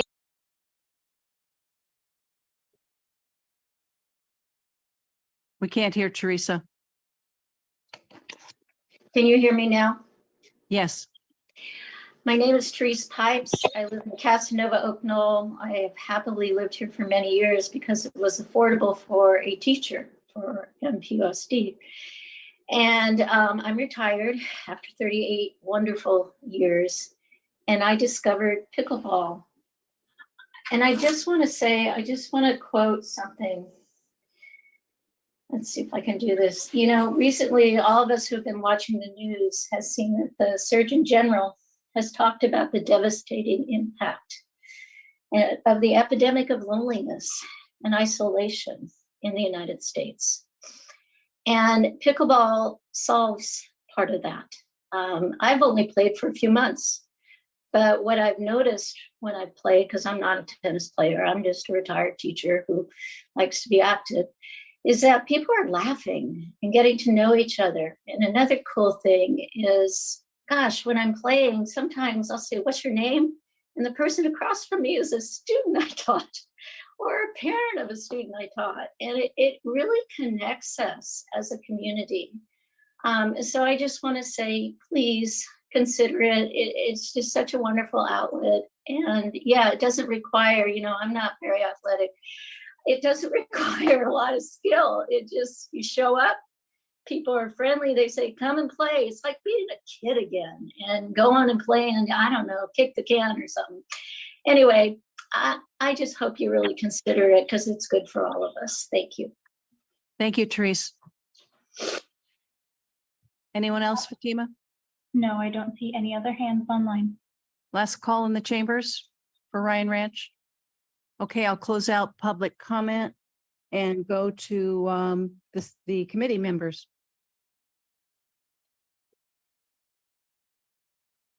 Tom. Yeah, Tom Raleigh again, on the first project on the security cameras. We searched a long time before we found that location for the boat and RV storage. And it's a shame that security wasn't up to par and that we've had some break-ins, but it would seem that the suggestion of Sharon Dwight for a motion sensor, would that be 60,000 or less than 60,000, you think? It would certainly be a first step, or maybe a phase project, or It could be, we'll have to look at who nominated the project, but if there is electricity there, that would be one issue. and I'm we'd pretty have to sure there is provide it. electricity there. So And- if that would be a cheap way of improving security, that might be, we'd be willing to vote for it. Tom, probably 2 years back, and I think it was NIP gave some funding to us. We put in a corrugated metal fence to stop the break-in. We haven't really had any break-ins for the last 2 years. So it seems to have solved the problem. So I had a security company come out there and give me a price for cameras at one time. And they said the cameras wouldn't do any good because you'd have to put a camera down each row to see, and then somebody would have to monitor it also. The security light, it's really a pretty desolate area up there at night. Now there's no gas pumps anymore, so people don't really come up there in the nighttime. So a security light probably wouldn't do you any good. But Microphone. the metal fence has really helped. They're not cutting through the chain link fence anymore. Glad to hear that. Yeah. Every time they come up with an increase in the the city comes up with an increase in cost. They want to raise the cost for people to put their boats in RVs, and I'm the only one that raises an issue. The purpose of this was not for aesthetics, was to get boats and RVs out of the neighborhoods. And that was the reason we built that. And if you make it too expensive where people won't put them out there, but I don't know what the statistics are for vacancies now. There's none. Okay, The waiting that's list great. is probably 100 long right now. Okay, So, that's great. yeah, and it's still a good deal for this area, quite a bit. So anyway, that's what I. Committee comments on Bryan Ranch? We have Richard Riccello online. Yes, just one comment about the public comment about pickleball. I've got to say that was the best public comment I've ever heard about addiction. Thank you. That made my evening. I do have a question about the design and what it's going to encompass for 400,000. Recreation has changed in this country forever. Pickleball is the fastest growing sport in the country. I've watched championships. I can't believe how they play pickleball. I can't even follow the ball, it's so fast. But I believe it's going to be heavily used. It's 8 courts. That's a lot of people.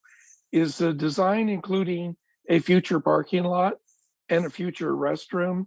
Because 8 courts is a lot of people, especially with the waiting lines. I don't even know if there's a sewer access up there. So could you, Tom or Reggie, explain what the design is encompassing and why it's 400,000 when I heard speakers talking about 40? A little confused. Okay, so the project description was revised by the applicant last month, and they're only looking now at the design. The 400,000 figure was for construction and design. So now we're talking about $80,000 for the design, and we have not begun looking at the details. I do know that the area right now, we would have to extend sewer and water and utilities to the area because none exist right now. But all that will be fleshed out when if this project is approved and we begin looking at the design. Thank you. That explains everything. Other committee members? Okay, no more committee member comments, if I'm seeing the screen correctly. So we'll close out committee comments and on Ryan Ranch and move to Skyline. Tom. Thank you. Skyline this year has 7 projects that are nominated in the Skyline neighborhood. The first is project number 2. Actually, it's for erosion control in Veterans Park in the day use area, originally approved in 2009. We will need environmental permits to conduct the work, but the cost would range somewhere between $100,000 to $300,000, we estimate. Project number 3 is Pine Hill Way, Mar Vista, the Greenbelt Path renovation, originally approved in 2018. We have a cost of it for $75,000 and appears to be Measure S eligible, though as the Public Works Director mentioned earlier this evening, if it gets on the list for Measure S, it may not be the highest priority project. You'll be competing with the other projects on that list. Project number 5 is at the Veterans Park bike paths. It's called segment 4. Goes up from the curve there in the flat area. Originally approved in 2019. We estimate $330,000 for the design and or construction. We were hoping to get clarification on whether that was just design or design and construction. Project number 6 is for the expansion of the Veterans Park basketball court, originally approved in 2019. We estimate about $200,000 for this. would include expanding the court area. There was benches, I think, that were also called out in the project nomination form, and maybe a fence as well. Project number 8 is for the bocce ball court to resurface it, also at Veterans Park, originally approved in 2019. We estimate about $10,000 to complete this project. Project number 9 was a new project this year to repair the fence at Skyline Drive. This is on Mar Vista Drive at the top where it bumps. You can see maybe the top stop sign at the top of the hill there, and it would be to repair this fence. Estimate about $30,000 to do that. Project number 10 is a parking turnout at 1501 Skyline Drive. A new project recommended this year, estimates $65,000 to construct the turnout. There were comments on this that staff had about the viability of constructing the turnout adjacent to that retaining wall that you can see between the street and the cars there.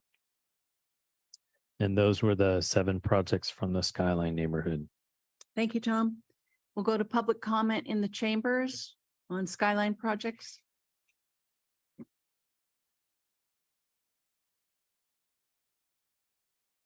I'd like to just quickly comment, Hans Janisch, I submitted the bike path project along with other bikers up there, and that was, this is called segment 4 because there were 4 segments to go connect all the way from Veterans Hall up to the bike path along Skyline Drive, and this is the most difficult part. So that would, the idea was to start here and to do this. So yes, it was design and construction the way it was funded initially, and we've met there several times.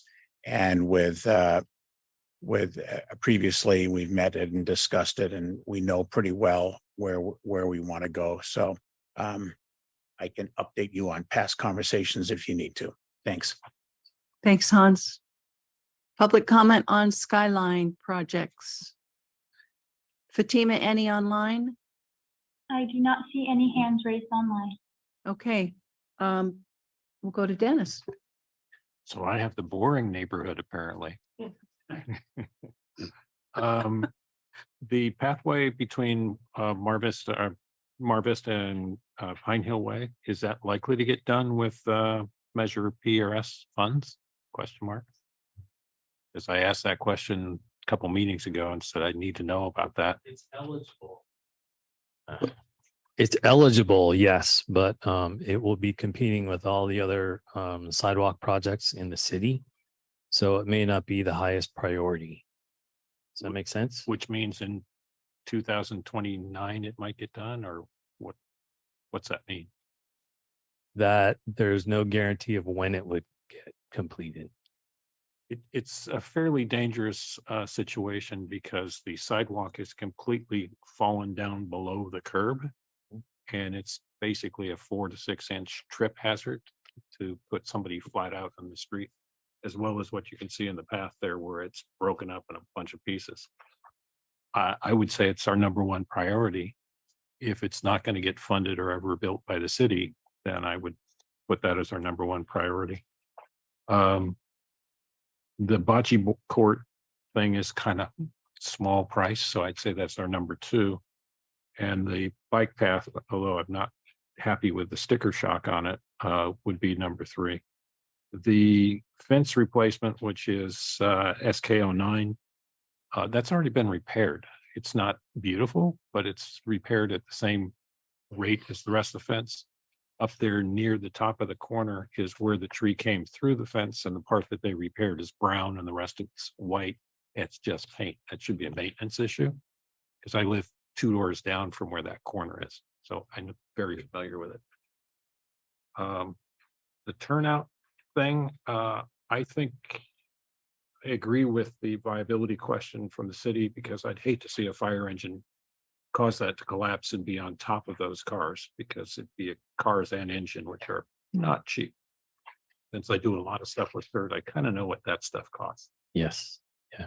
And one of the other comments, I didn't bring my list with the comments from the staff on this, but I do recall that there is an on-site fire zone that exists in the site as well. Yeah, there's an on-site fire zone, and if the engine is parked up there, it's parked halfway in the street with all of its lights running.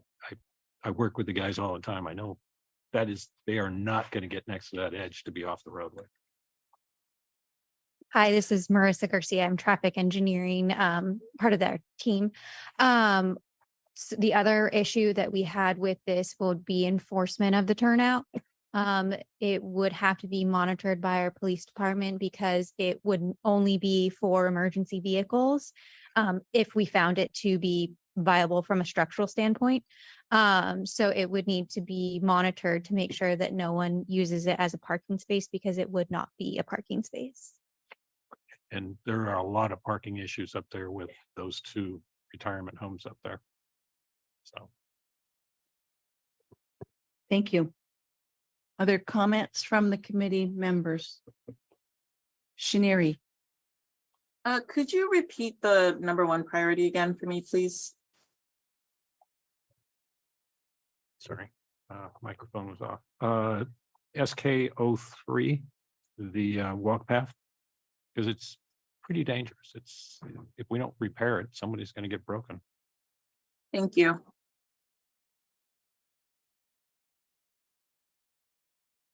I see no other hands online for the committee. Any other in person here in chambers for Skyline projects from the committee? I've closed out public. I'm sorry. Yeah, thank you. All right, on to Via Del Monte.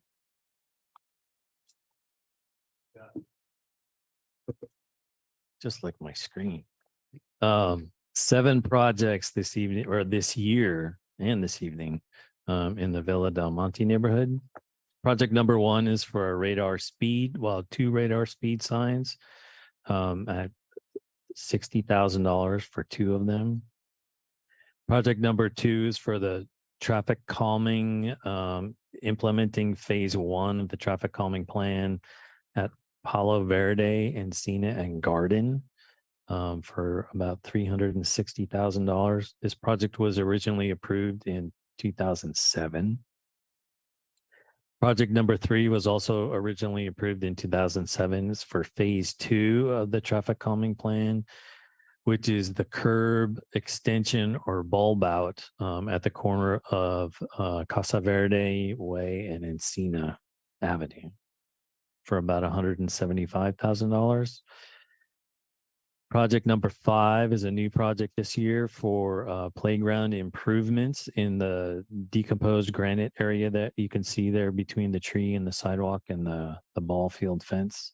Estimate about $15,000. That was for a park bench and a table, I believe.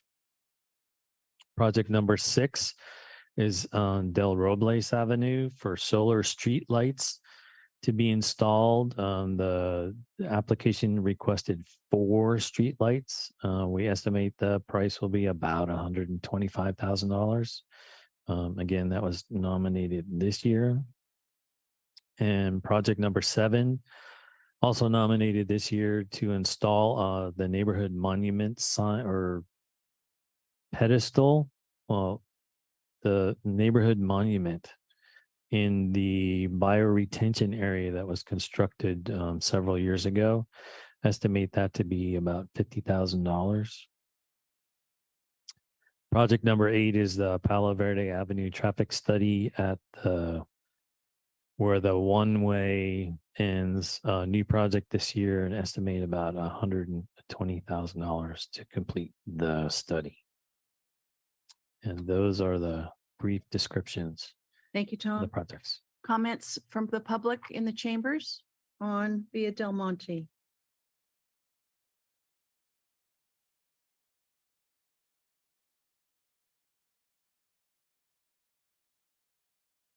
Hi, my name is Chantal Melendrez and I live at 413 Garden Avenue, which is in that neighborhood. I walk around that park pretty much every day. I push a stroller for my little grandson every day. Lots of pregnant women around that neighborhood that live there. So I think improving the park, I mean, it's already a big baseball park and that gets pretty busy this time of year.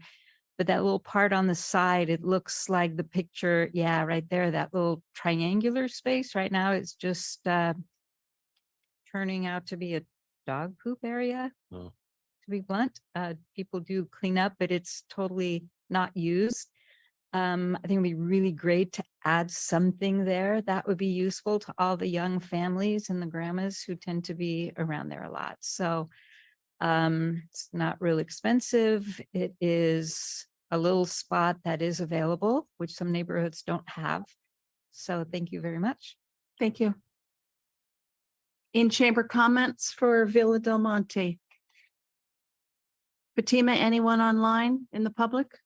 No, there are no hands raised online. Okay, so if there's no other public comments on Villa Del Monte, I'll close that out, the public comments, and we'll go to Dwayne.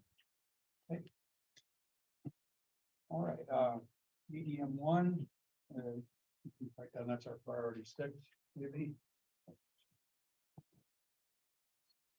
Check 1, 2, 3, 4. Okay. VDM 1, the speed sign, that would be our priority 6, in my personal opinion.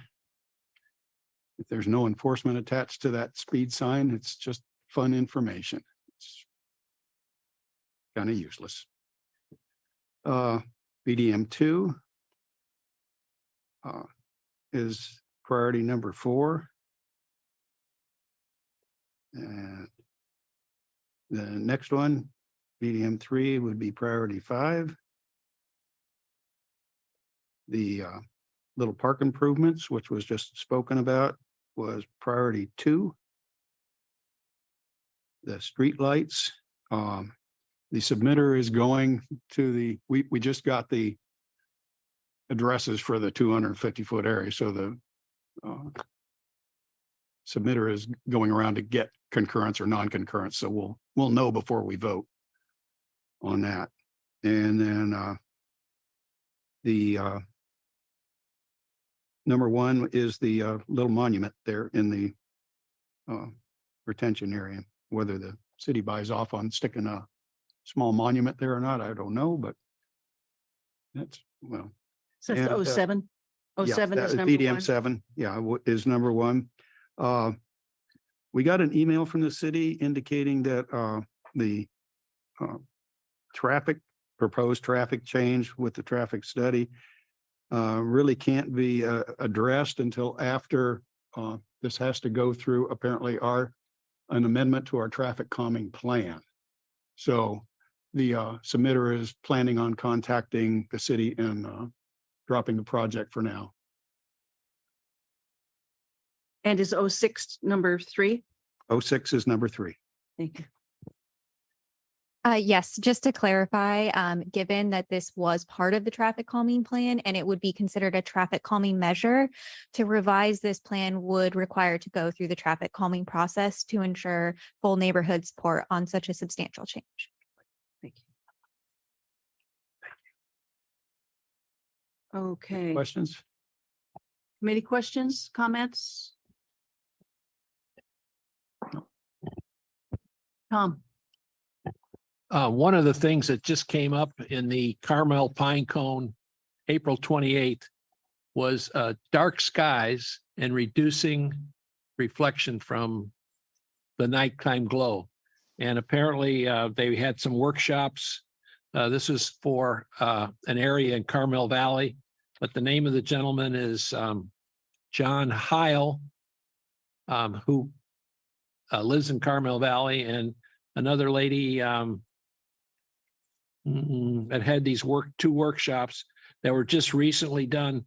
And this is to prevent the glow from nightlights. This came up with the nightlight on Via Martimo streetlight, complained to the neighbor in our neighborhood. And I didn't get a chance to make a copy of this. I'll get this to you, but these are two contacts, whether it's soon enough for this year's cycle, but apparently there's a way of installing these lights that just eliminates any of the glow in the dark. And whether this would pertain like here, where it would give you light, it might work for your thing. And I understand it's not, it's cost effective.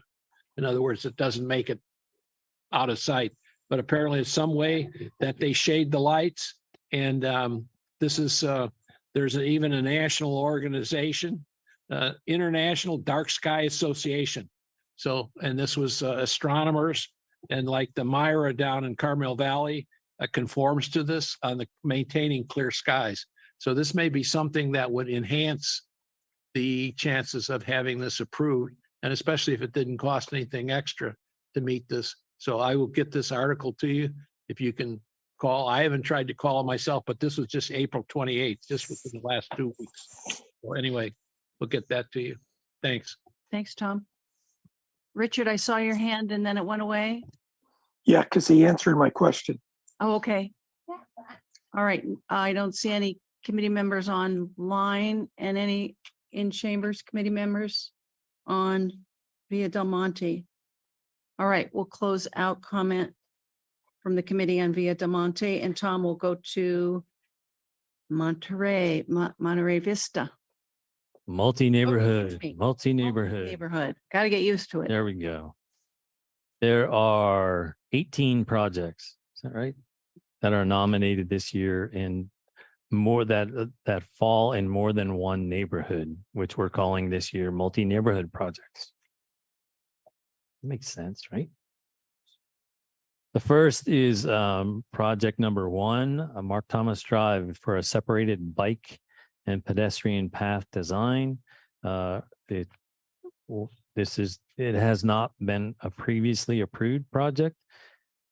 It's in Aguajito Oaks, the Kona neighborhood, Deer Flats, actually, and Oak Grove, and estimate about $150,000 for the design. Project number 2 was originally approved in 2015 for community-wide historic Monterey master plan for art, estimating about $80,000. Project number 3 is for the community-wide public art security plan, phase 1, estimate about $100,000. This one was approved originally in 2016.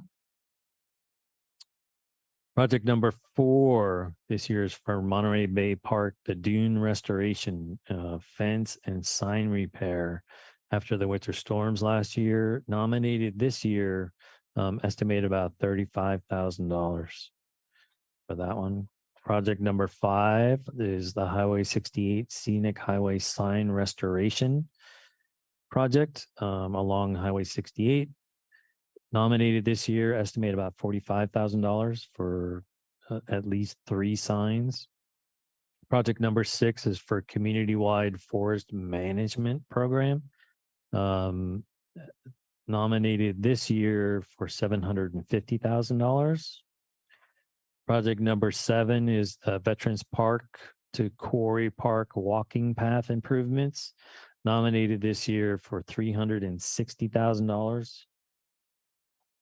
Project number 8 is for community-wide recreation trail restroom signage, originally approved in 2016, estimate about $30,000 for that project.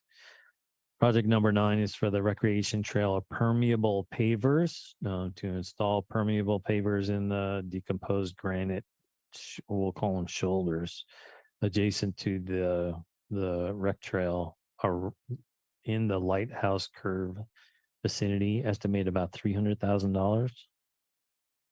Project number 10 is to install 2 bike repair stations along the rec trail. Estimate about $25,000 for this project. This one was also partially funded by TAMC, right? Just all I need is yes, no.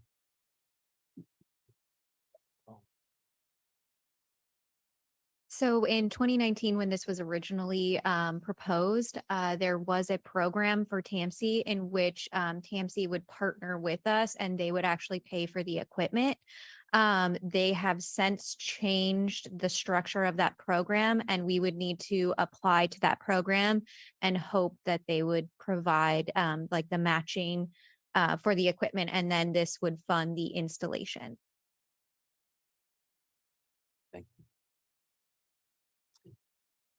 Project number 11 is for a water bottle refill station along the rec trail with a dog bowl attached. Originally approved in 2019. We estimate about $60,000 for this.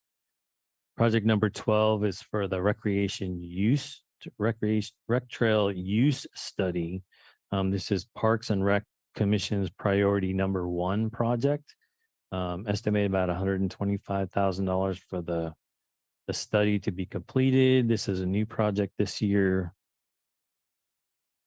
Project number 13 is a recreation trail it's a restriping proposal to restripe the rec trail for pedestrians and wheeled vehicles. Nominated this year, cost between $165,000 and $600,000. Project number 14 is also a rec trail project to just replace the decomposed granite. You can see the puddles in the area. It would be to re-level the areas where the DG has settled, about $30,000. Project number 15 is a community-wide public art and mural installation project, a new project this year. Estimate somewhere between $40,000 and $320,000 for that project. Project number 16 is for the Windermere Lower Canyon drainage design. Originally approved in 2008. Estimate $150,000 for that design. Project number 17 is the Holman Highway to Viejo Road. There's a bike path along Highway 1 there, originally approved in 2019, estimate about $250,000. And project number 18 is on John Street, which is at the end of Ramona Avenue, for highway screening along Highway 1 as well. Originally approved in 2019, we estimate about $50,000 for that project. Those are the multi-neighborhood projects that have been nominated this year. Great, thank you. Public comments in the chambers?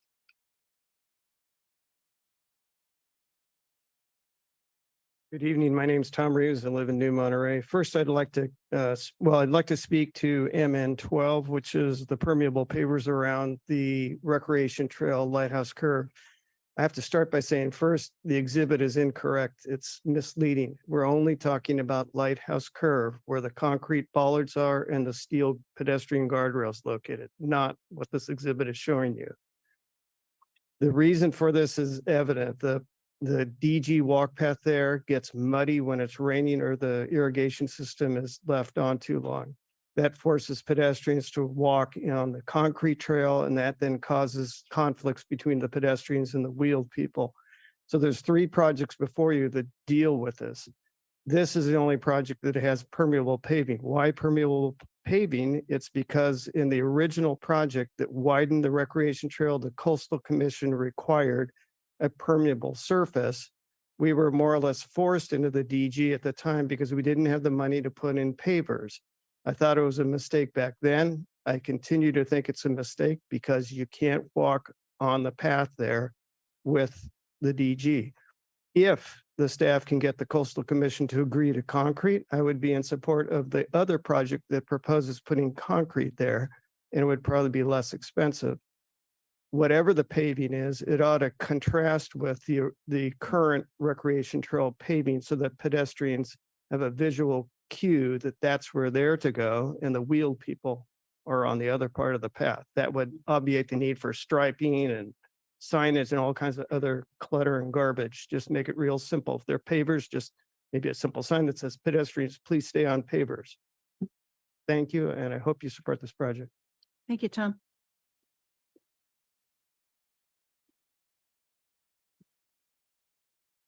Pat Benza, Monterey Vista area, but this is a, whatever you call it. What is MN again? Multi-neighborhood, 06. So this winter, we all saw what happened with so many trees in the city with the energy out because of the fallen trees. In our area on Soledad, it was for a week or so. And of course, Del Monte that put the whole peninsula out. And up on Skyline, we see throughout the city, the trees still lying there. So this forest management project would be to do as much as can be done with the amount of money that's being asked for. Many of the trees are still lying there, which will fuel fires in the future if they were to start. And maybe we could have new trees put in. Somebody even suggested owl boxes could be part of the forest management because of all of the gopher problems we all have in the forests and around town. I am not going any further as to what should be done with the 750,000. I think we all trust Louis to spend it wisely on the forests and in the parks in Monterey.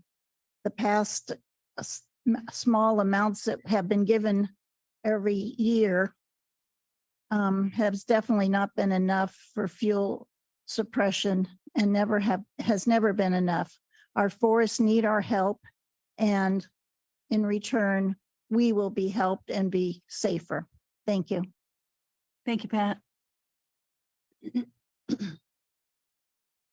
Hi, Ellen McEwen with Commission, Parks and Rec Commission. I'm speaking on behalf of MN12.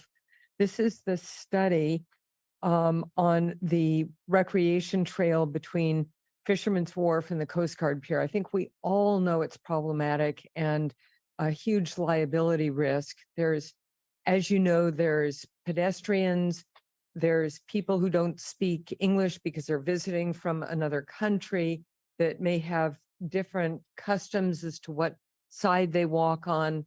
There's bicycles, there's now electric bicycles, which often go quite fast.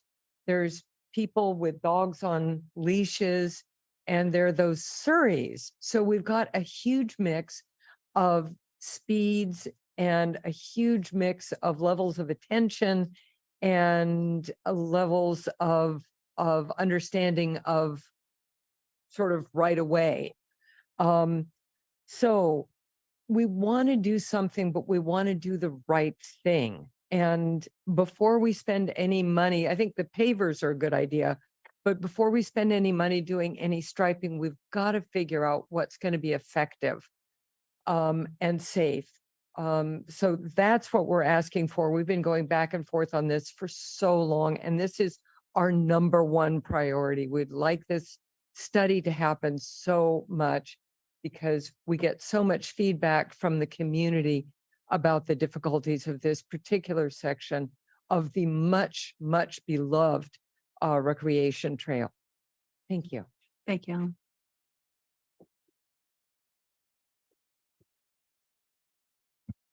Sharon Dwight. I've got two of them that I wanted to speak to. Multi-neighborhood number 17, the bike path renovation between Viejo Road and Holman Highway. That was only to be patching. I'm surprised at the price tag. This looks like a reconstruction to me. I don't know if it is so far gone that that's what we have to do. We have a lot of bicyclists locally who love to use that path, if you will. But we have a lot of bicyclists who go around the bay and they're heading south. And this is a safety link for folks who are coming into town and want to continue south. So it's an important path. I don't know about the price tag and whether there is a way to repair as opposed to what this would be. The other project is MN 16, which is the Lower Windermere Canyon design. one, I remember that we put money aside for like 7 years going. We were up to $700,000 and we were ready to build it. It was okay. I just know we kept putting money aside. And so we had a lot of money sitting there. I wonder why we have to go back and redesign. I mean, we were ready to go. And the concern that I have is that the people who have Mar Vista addresses are getting all of that water that's coming down Windermere. Doug, can't remember his last name now, used to live right there. And his whole backyard, most of the people along Mar Vista have no backyard because of that water. Don't design it, build it. We need to get in and do it. Study it to death is not the answer. Thank you, Sharon. Any other comments in the chamber for multi-neighborhood? If not, Fatima? We have 2 or 3 hands raised online. I'll start with the number ending in 500.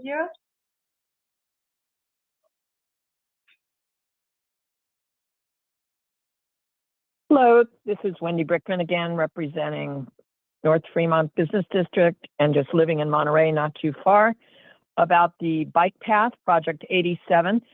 That's along Mark Thomas, a multi-neighborhood project. And, you know, since I spoke last time, I heard that Alan Hoffa was unfortunately hit by a car on his bike. I think it wasn't serious for him, but he pointed out at a city council meeting how unsafe bike riding can be in parts of the city. And then last night, Mayor Williamson told us how much he prefers to bike, but he knows that there are many unsafe places to bike in the city. And so this would be a great project to create safety again for our bike riders and also reduce impacts of cars by encouraging more people to feel they could bike ride safely and bring people from the North Fremont area to downtown and to the rec trail and back again. So I would love to see this project funded. Thank you. Thanks, Wendy. Next, we'll have Teresa Pipe.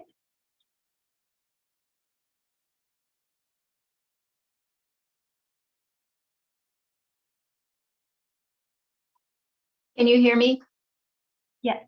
Okay, good. Hi, Teresa Pipes again, and I am speaking about the bike path for the different areas. I've spoken about it a couple times before. I guess I just want to say I'd like to be able to just get down to the rec trail safely. The rec trail does have its issues, I agree, but you know, I'm from Oak Knoll. I take Casa Verde down there. It's scary. People coming off Highway 1. A lot of times they don't stop. And I am just like constantly watching. And I'm 66 years old. And I want to keep being active. But it's not just about people my age. It's people with children too. You know, my grandchildren. I would like there to be a bike path that gets us safely down to the rec trail. Thank you. Thank you, Therese. We have one more hand, Robert Yohoff. Oh, can you hear me? I used to ride that bike trail when I went to MPC, and that was in 1970, and it was a pleasant ride. I haven't ridden that for at least 10 years. It's the most unsafe stretch of bike trail in all of Monterey. And I've reached out to the 2 bike stores downtown, and I've actually spoken with people about, would you ride the bike trail on Mark Thomas Drive? And they said, oh my God, yes. The rec trail is so congested for people that commute from the north area where we live to go downtown that they think it's not a safe trail, especially with all the e-bikes. Most bike commuters pedal themselves. They don't use batteries. I spoke with Peninsula Bike Works. I think Sean, the owner, sent an email supporting the project to Tom. I've spoken with Workhorse Bikes. 3 of the techs down there would ride that bike trail on Mark Thomas rather than taking the rec trail. It would save them time getting to their jobs. There are people that if you approach them on the street down on Pearl or Washington, you say, hey, would you ride the Mark Thomas bike trail? And they said, yes, but it needs to be safer. If we put a 2-lane bike trail off of the street along Mark Thomas Drive down Sloat will take the neighborhood people off of the rec trail and leave that for the tourists. It would be probably the most in-demand local bike trail in Monterey. I didn't realize how many people would ride on it till I started talking with people. And people don't ride on it today because it's not safe. I've said, would you ride on it? They said, it's 6 inches wide. There's a crack in the pavement between the asphalt and the curb. You've got people driving at 45, 50 miles an hour, a foot away. It's too scary. They don't want to die. This is probably the most important bike trail in Monterey in terms of safety. I would please encourage you to fund this. It won't cost a lot of maintenance to maintain. You might want to run a street sweeper down it once a year. It's not $1 million bathroom down on Kennedy Row, serving one of the most tax producing districts in all of Monterey. This would serve the neighborhoods. It would serve the communities. It would serve the bicycle community. And I just wish bicyclists were as gregarious as pickleball players. Most of us are individuals. We ride our bikes. We don't crowd around and attend public meetings. That was another thing I found out. Bicyclists don't like to appear in public and speak. And I guess I'm an odd one. I'm here talking about the bike trail. Please support the Mark Thomas Bike Trail. We need it for the community and for our neighborhoods. Thank you. Thank you, Robert. Anyone else, Fatima? No. Last call in the chambers for multi-neighborhood. Okay, we'll go to the, pardon me. Okay, committee members, comments on multi-neighborhood projects. Tom. Yes, MN-05. There was originally, when the scenic highway, when Monterey Salinas Highway was designated scenic highway, we did not have Ryan Ranch. We did not have Laguna Seca Office Park. We did not have Pasadena. We did not have Bay Ridge. We did not have Halcyon Heights. All of that development came after the number 2 highway, scenic highway in all of California, was Monterey Salinas Highway, Highway 68. The first one was when Lady Bird Johnson was the first lady, dedicated Highway 1 Big Sur. That was the first one in California. Can't the city transportation people put some influence on Caltrans to please at least replace for free the one sign that got knocked down about 7, 8 years ago, was propped up against the fence, and then eventually it disappeared. There was a sign. It was a Caltrans sign. Can't we use our influence? We're a big community. Tourism is our big thing. There is no Highway 1 scenic sign on Monterey Salinas Highway all the way from here, from the city of Monterey. What I'm suggesting is get them to replace that sign and 2 additional signs to cover, like next to Tarpey Flats and next to Laguna Seca Office Park, all within the city of Monterey area. And actually, the city of Monterey sphere of influence goes all the way to Laurellis Grade Drive. All of these developments are in the county because of the Highway 68 area plan. Says you cannot annex to the city of Monterey as long as level of service is C on Monterey Scenic Highway. They're studying roundabouts, TAMSI, for Highway 68, which is going to be done. The study is going to be done by the end of the year. It's time for us to put a ballot measure on and get deleted the requirement for Highway 68 before properties can be annexed to the city. So that's kind of my sales pitch. But anyway, there's no sign that I am aware of that says Highway 68 area plan. Highway 68 is a historic scenic highway for the state of California. Please use our influence to get Caltrans to replace the sign that got ripped off, at least at a minimum, if this project is not approved. I still think we could still add additional signs. It's advertising for Monterey. We should be concerned about that. And I don't know about, the cost was what is it? 45,000 for 3 signs with a thing you stick in? I mean, I can hammer them in the, if you can get them made, I'll get them installed. So I would think 10,000 at the max to make 3 signs of a stake that you hammer in the ground. So thank you very much. So our staff comment in regards to this project was actually that we should pass this request off to Caltrans. Scenic highway signs are under the jurisdiction of Caltrans, and it would be at their discretion whether or not to post these signs.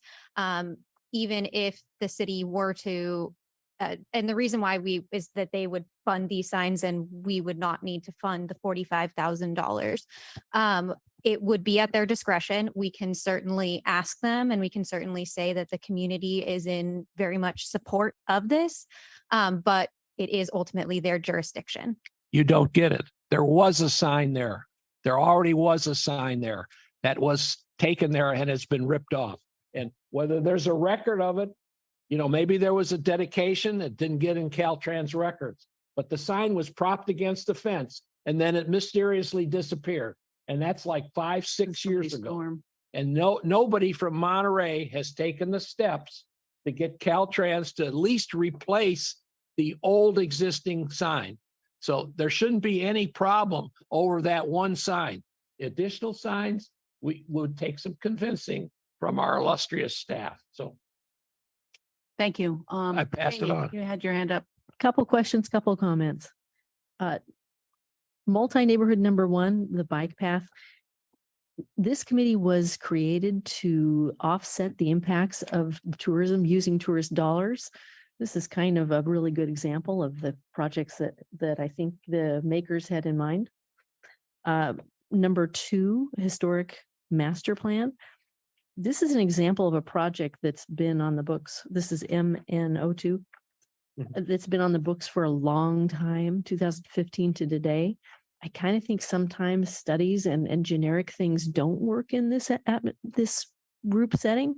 And so maybe the best thing is for us to figure out which art we want and start to fund it instead of just putting something on the books that nobody has the capital to execute. MN number 6.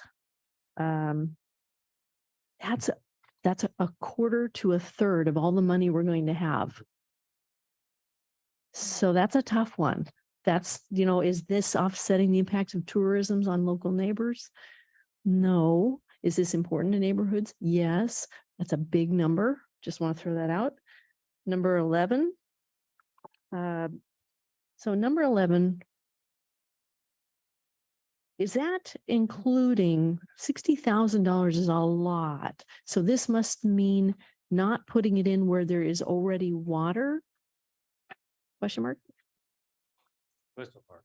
So It's just intended to, assuming there's going to be coastal permits and all kinds of things that for we don't drinking even know fountains. about. Yeah, to install Okay. anything above ground or below ground. Jane, if I could add. No. Are you done, Jamie? I have a couple other ones, but do we want to talk about this one? That's fine. Let me keep going. I'll finish. So I'm going to keep going. We'll get back. So number 12 and 13. So the proponent isn't here tonight, but has spoken with a lot of emotion about the striping and getting the striping done. The Parks is here and has spoken with a lot of clarity about number 12, which is have a plan first. In private industry, sometimes what we do is we put a contract in place and we say there's a bonus if you get it done to a certain point in time, and then we start to take money away if you don't get it done. The reason I was looking at 13 with a lot of focus is because I don't want to wait anymore. We've talked a lot. I feel like if we were to put number 12 in place, that we had better have a clause on here that takes the money back if it's not done immediately. Because this can't wait anymore. And sometimes we study the heck out of things, and sometimes things sit on this list for 15 or 20 years. So I'd sure hate to be funding number 12 and have it disappear. On the other hand, I'd also hate to fund number 13 and have that not done. So I would challenge us to look critically at those and see what we can do about actually getting something done within a short time frame. And then the last one is number 17. And And again, I think it's important for us to note that that's one of those things where we're offsetting the impacts of tourism with tourist dollars. Thank you, Jamie. We'll go to Richard and then Kurt. Yes, let me start at the top. MN1 is the Mark Thomas Bikeway, and that is a high priority public safety project. It's the Kona #1 project. That's our #1 priority. I'll get back to the other priorities as we go along. I did want to comment about MN10. That is the repair stations on the rec trail. I don't know if it ever happened to you, but I blew a tire out on my bike at Lover's Point, and in effect carried my bike home to Kona. And I would have really liked that repair station.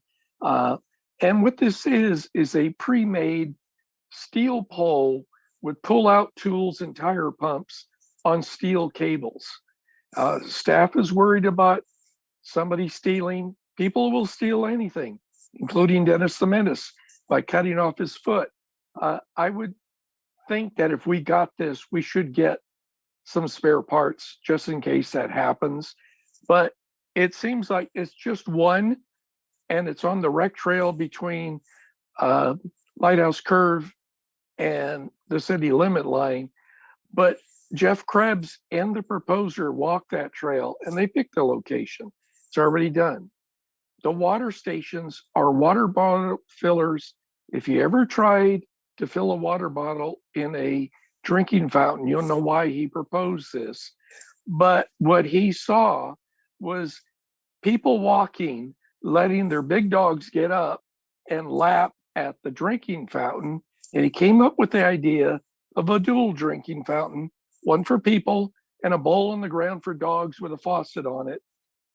Understand that they already walked this, and it's at existing sites, at existing water fountains. It's take one out, replace one. So I think a lot of this paperwork got lost and all this research got lost.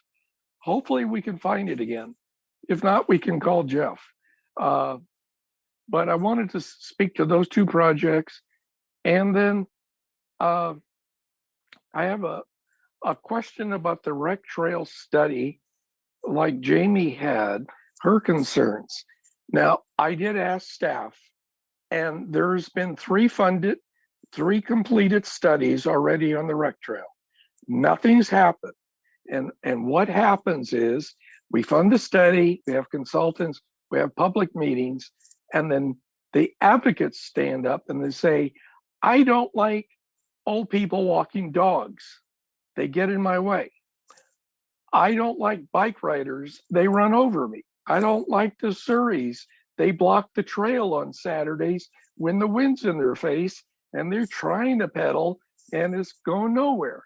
So all I ask, if we do this study, I want to see it done, but I don't want individuals to design the rec trail. I want the Parks and Recreation Commission to do that. So whatever the study says, I want them to improve the traffic flow. And so often these studies get put on a bookshelf. There's too much controversy, and let's move on. And Jamie's right. We're going to lose another $125,000.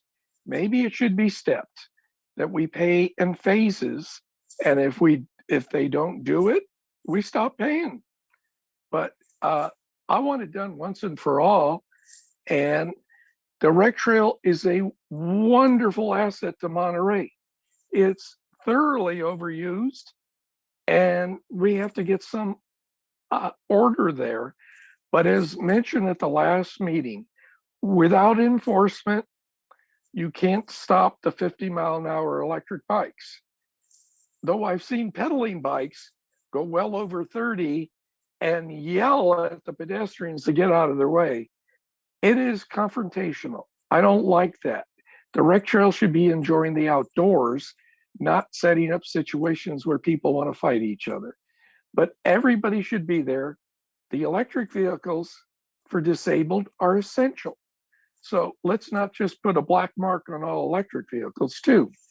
So let me get to the The ones I haven't got to, our first project is MN01 for Kona. Our second priority is COK 3, which is the park improvements.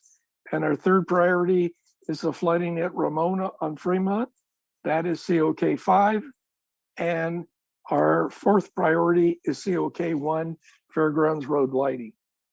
I'm sorry, we don't have enough ones, but we had to put it out in public safety first. That's the end of my comments. Thank you. Kurt, I will come back to you, but Richard, I need you to repeat your priority list because I wasn't anywhere near Kona at the moment. Okay, MN01, Mark Thomas is number 1. Okay, Number 2 is COK 3. Number 3 is COK 5. And number COK 1 is our fourth priority. number 4. Thank you. Okay. Okay, I had a couple of questions. On the forest management, that's about double of what we've been spending. Do we know why that's gone up so high? Is it because of the storms? The amount was chosen by the submitter. Okay, Quick question. Is this separate from the old Capitol site? Is there- Yes. Yeah. okay, so what I'd like to know, I guess, is if some of this money is because of the storm and Monterey has been declared a disaster area, perhaps there's federal funding for some of this rather than expecting NCIP to fund all of this. I would really like staff to go back and understand exactly what we're paying for here. And if it's storm related, then we should be getting federal funds rather than NCIP funds. Okay. And then the other one I have a question on is MN04, the dune restoration, the $30,000. Is that simply replacing the cable fence and putting up signage? I don't know who the submitter was on that. Me? Dune restoration. So, yeah, are you questioning the price of that or? Yeah, I submitted it. And I can't believe that the dune could be restored for that. And if it's simply for the fencing and the signage, that's fine. But we should ask if coastal funds can pay for that. But we need to put something up there to at least allow the police officers to go in and run the homeless out of that area, which they're now camping on top of the dune, destroying all of that vegetation. And we're going to need that dune next year. The waves will come back over the top. So I'd like that. That's actually one of the priorities, not number one priority in downtown, but that's one of the priorities. All good points, Kurt. So I think that 35,000 was just for probably the cabling, the signage. That's and what I thought. possibly a little bit of dune restoration. We can get a little bit of dune restoration in there. To answer your question on the forest management, that was brought to my attention because there was extra money this year from the city. They wanted to know how much would be possible to be spent for forest management to do some tree removal of the trees that were down. Yes, we are anticipating getting federal funds for reimbursement for storm damage, but this was just to do a little bit extra work. And in the past, we've got, I think last year we had 300,000 for right for fuel reduction, but we also had 200,000 for Old Capitol site. So it was actually 500,000 last year. So this would be 250 more to do a little bit extra work. Probably most of it in the Skyline area along the road where there's a lot of trees that are down, to remove a lot of the log and to remove some of the potential dangerous trees that are still there. So it'd be just an extra boost for this 1 year to do a little bit extra work to get ahead of the game a little bit. We pretty much burned up all the funds right now this early, but we are expecting to get a little bit of reimbursement back from FEMA. So okay. On the other one, on the water bottle fillers. So I think if I read that right, they're all gonna replace the water fountains that are already there. So we could probably do those at about $5,000 to $7,000 a piece. They're pretty expensive, but we could install those ourselves because of the same hookup that's in the ground right now. So I'm thinking that could be reduced depending on how many of those you want to actually put in, because I think there might be 4 fountains out there right now that I could think of. So I can't remember if there's any other questions. You That good? was all I had. Thanks. Okay, Thanks. sounds good. Thanks, Kurt and Louis. Any other comments from commissioners? Dennis? So Louis, you went back too quickly. It's 750 is a lot of money. What's the minimum you can get away with? 500,000, 600,000? So half would be the same. I mean, like I said, this was brought to my attention. It wasn't. Louis? Sorry. Because on the one hand, I was out with fire crews getting the trees out of the roads. We've left a lot of trees right next to the aprons of the roads where they're going to kill somebody if they try to go off road. There's a lot of tree work to do, and I respect the fact that you got a lot of work to do. Yeah. The ones that are down are expensive to remove. Mhm. There's a hauling thing that goes on. There's only one place that'll take them, and they have to be. It creates a big problem. So Like the one that went all the way across the back of my property. sure, yeah, sure. So it was brought to my attention there was going to be extra money this year. Could I spend extra money on forest management? And I said, yeah. I didn't think I could spend $1 million extra on top of what we do for street trees. That would be probably 4 tree crews working all the time, and it's hard to get them down here for that. CDF this year, CAL FIRE, we're not going to get them until August this year because they're busy. So that's a big part of our fuel reduction using CDF, but this year they're busy, so we're probably not going to get them until August. So the grass will be nice and high. it'll be nice and high. We're It'll getting be to it nice as and brown, soon as we too. can. But so that's the thing. It was brought to my attention. Could I spend more money? And I could. So it's up to you. You vote on it. You could lower the price. I mean, this is Pat's, she's the submitter, but if you say you only want to get 500,000, it's 500,000. So it's up to you what you decide. I could spend 750, but you make the decision. Yeah, and given what we had with the trees this year, where part of the Indians Bridge blew off, trees blew down, I watched half a dozen trees hit each other and go down on Skyline. As bad as it was, take a look at some of the other cities.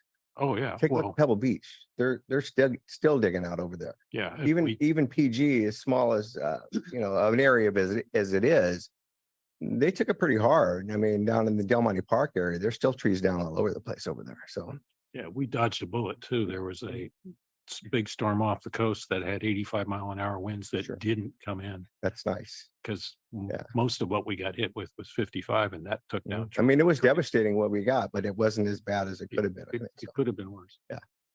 Okay. Can I go thank you. sit down now? I had another question. Go ahead, Please. Dennis. Fine.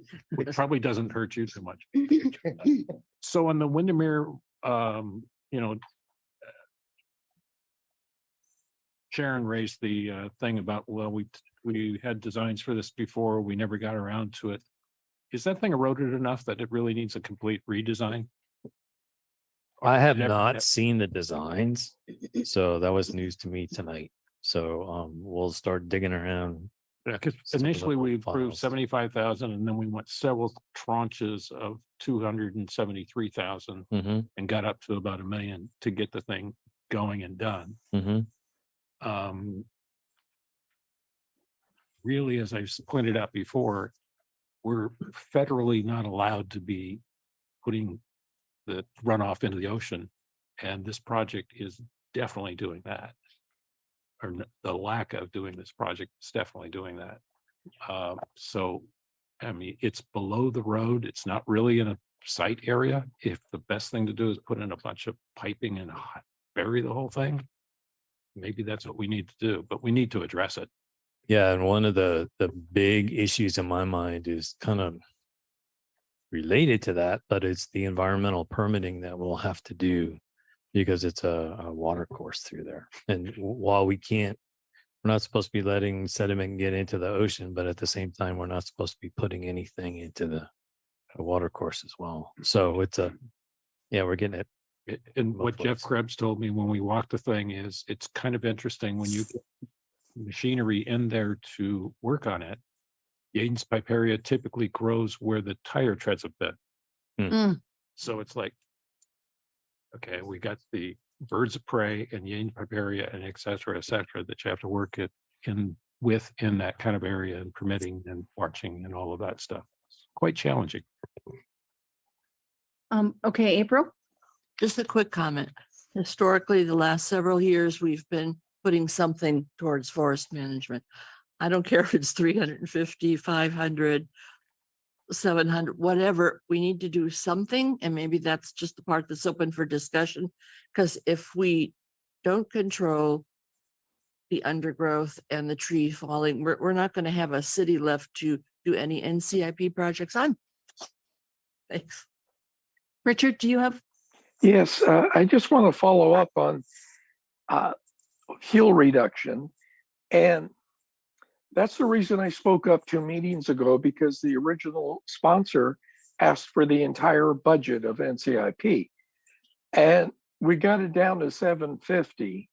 But here's the thing, I asked them to include dangerous trees because we had so many trees fall, but there's still trees that are angled and ready to fall if that was included in the fuel reduction. And in addition to that, we've lost literally hundreds of trees in the city if we can include replanting. So we'll think about the next generation's forest here. The problem this year is usually Parks proposes fuel reduction and we can negotiate the amount. But according to our rules, the proposer is the only one that can change the amount. I would hate to see, because there's no other project this year, this project to fail because the amount is meeting resistance of the committee. I urge them to lower it to something more like 600. We have to do more than last year. That's obvious after this last winter's storm. We need to increase it. 750 may not be passable. So, and I do hope, Louis, that in the future, the city proposes this project so we can get a project that you can do and complete in 1 year and make the city safer. But I don't think 300 is going to do it this year. 600 is, I would go for the 750, but if there's resistance, let's get this a high priority project. So please consider changing the amount. I don't even know if they're still there in the room. I can't see the room, but we need to know that in 2 weeks before we vote again. And I do thank everybody. This year has gone very well. The meetings are well run and we quit early. You can ask for more.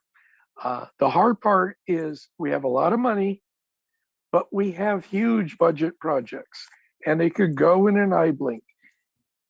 I can see where we can go one round this year and it's all gone. It all depends on how we vote. But I always thought from the beginning when we created this program that we need a constituency that is advocating for these projects, that we don't force anything on anybody, that we have a lot of people that want the projects we're constructing. So passions rise high and they rise low, but in the end, the public is right. And that's how I'm going to support the projects. I don't like studies like Jamie doesn't, unless we know we're going to get something. I will say on the Mark Thomas Bikeway, that design will lead to the grants. The design we passed for North Fremont, all the intersections, all the traffic lights, the bike lane, That was all seed money from NCIP that provided the design that resulted in $10 million worth of grants. So sometimes the studies pay off. Hopefully they will continue. Thank you, Jane. Very good meeting. Thank you. Thank you. We've got Dennis. So if you drive through Skyline Forest right now, you see little white flags all over the ground. Those are all pine saplings. So the forester planted about 500 saplings. And was a little concerned whether or not they get watered enough. I think something got taken care of about that. But they probably will need more water this winter or this summer. But I think the forester is trying to do a good job of having a growing forest, and we need to take out the part of the old forest that is too old. So I'm a proponent, I've always have been a proponent of giving parks money to do this. The question is how much, and how much can we fund the other projects and have a $750,000 number. I agree with Richard. I don't think I'd go below 600. So. Okay, any other comments about multi-neighborhood projects from the committee? Scott? Maybe Dwayne was going to talk about this. The last one on the list, MN 18, the screening at John Street and Ramona. I drove by there the other day and that does look pretty raggedy. And that does it. I mean, I wish it looked that nice as we see in the picture. But I saw that fence is pretty close to the street, and it led me to ask the question, is that Caltrans responsibility or is that something we can do? Because I'd highly recommend that we do something if we can.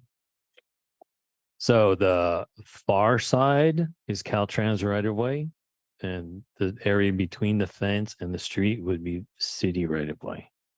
So there is room for the city to do something. Yeah, actually, I haven't been out there, but it looks from the photo like there may be room. Yes. Okay. Yeah, I wish it looked like that. Yeah, I think this, yeah.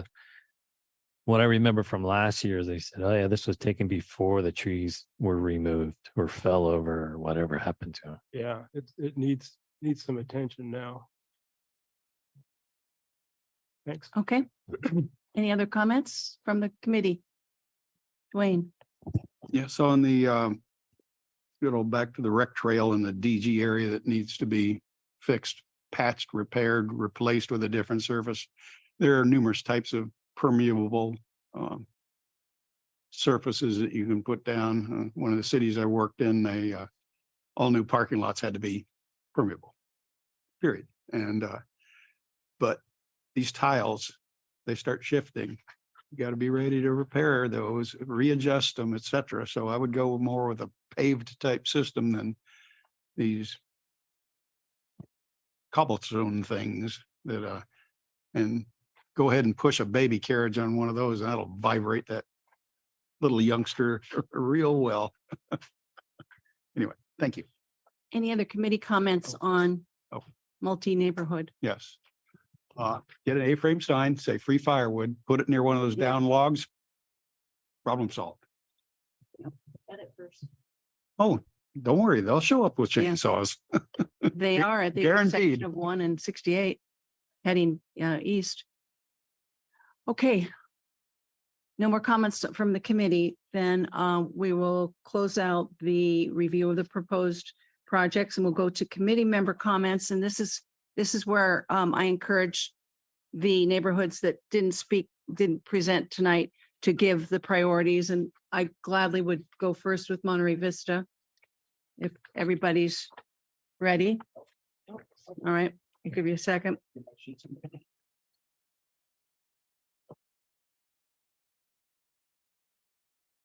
So just a little preface as you're finding your Monterey Vista paperwork.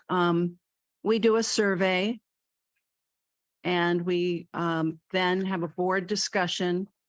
And our board did agree with many of the commenters tonight that the deappropriated projects from before have a special place of status that we considered above just the raw numbers that came in for perhaps the survey. So we gave a bump up to the ones that had already been approved and funded and then deappropriated. So anyway, our list is our number one project remains MV08. That's the undergrounding conduit pilot project for combining NCIP money with Measure S money when we're tearing apart a street, see how far we can get it to stretch. The second priority for Monterey Vista is MV05. Number 3 is MV07. And not that I anticipate, tons of money going our way. I'll just tell you, number 4 is MV02, excuse me, MV02 is number 4. MV11 is number 5. MV10 is number 6. MV01 is number 7. MV13 is number 8.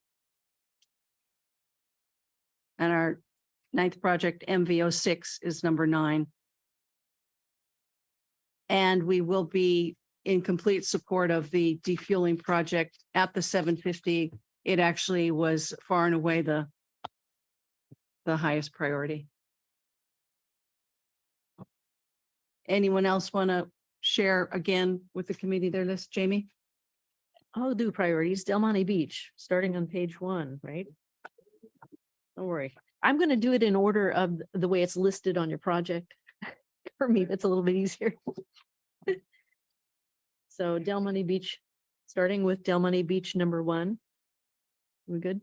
Del Monte Beach number 1 is our number 6 project.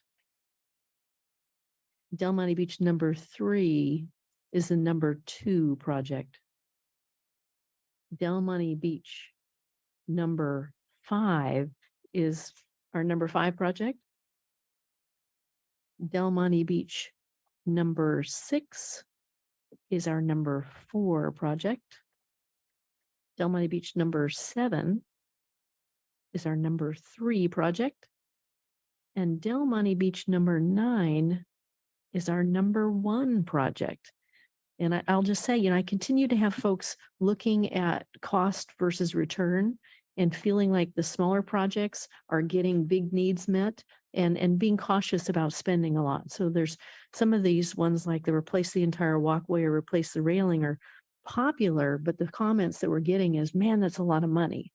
So they're really focusing on the smaller, cheaper, get it done projects like keeping the walkways repaired because we're getting a lot of trips and falls, and we're actually getting a lot of trips and falls on the tot lots. So the resurfacing, that's why those are number 1 and number 2. I thought that was pretty good of them. So there you go. Anyone else want to share their priority list? Scott? Go ahead. Real quick for Fisherman's Flats. Give us a minute to get there. Yeah, there's only three projects. Okay.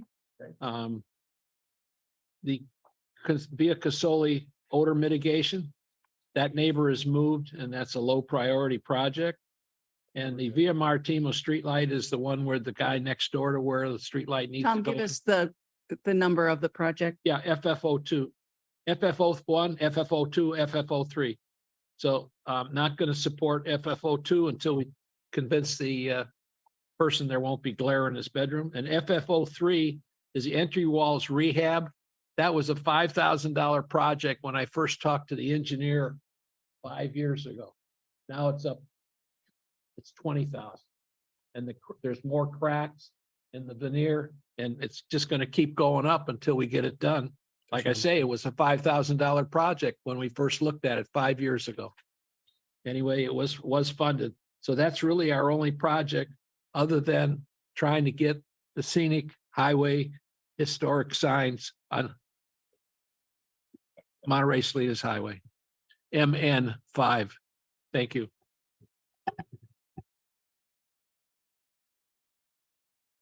Anyone else? Scott? For Del Monte Grove, Our number one is DMG 04. Hang on. Del Monte Grove, okay, which one? DMG 04, which is Okay. the street light. I'm working on the signatures, but that's still TBD. Our number two is DMG 05, the path widening. And number three is DMG 02. Yeah, DMG 02 is number three. DMG 01 is fallen by the wayside because the submitter is withdrawn support, but I mean, Thank you. I think that's all I need to say. Thanks.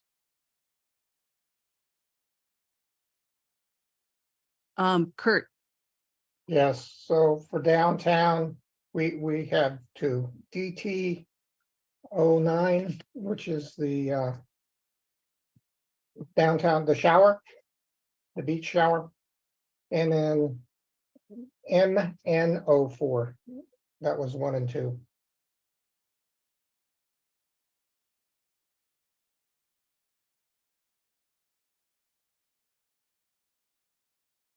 okay. Thank you. Anyone else? David, Yeah, so I provided these when we covered ours, but I'll just review for Deer Flats. Our number one priority was Deer Flats 02. That was the utility box relocation, and our number two was the benches at the park, reorienting those. so number two is Deer Flats 03. Yes, and I also, like Tom said, and others have said, support the multi-neighborhood fuel abatement citywide. Anyone else want to share their list? Okay, are there any other committee member comments?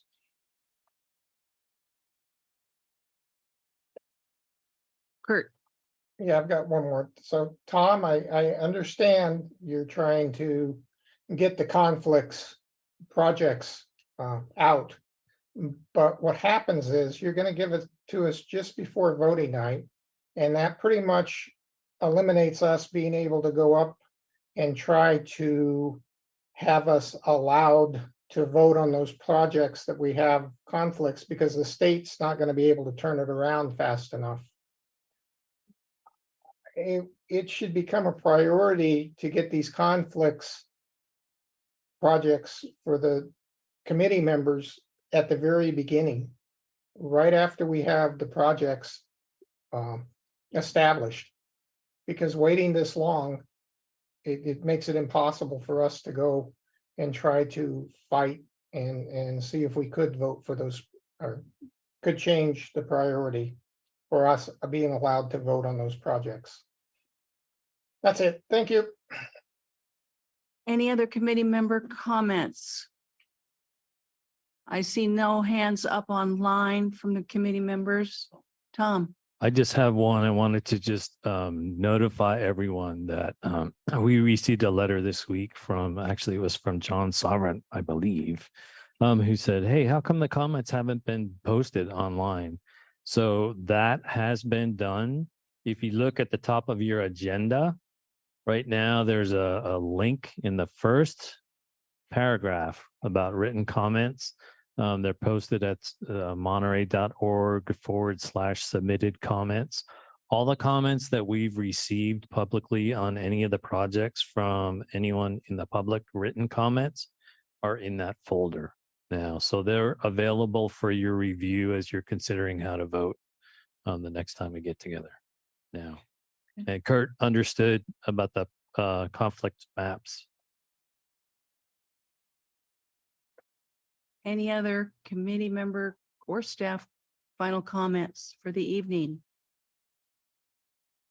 Thank you, Jean. That was a well-run meeting. Thanks, Kurt. We meet again June 1st, 2023 for voting night. We're adjourned.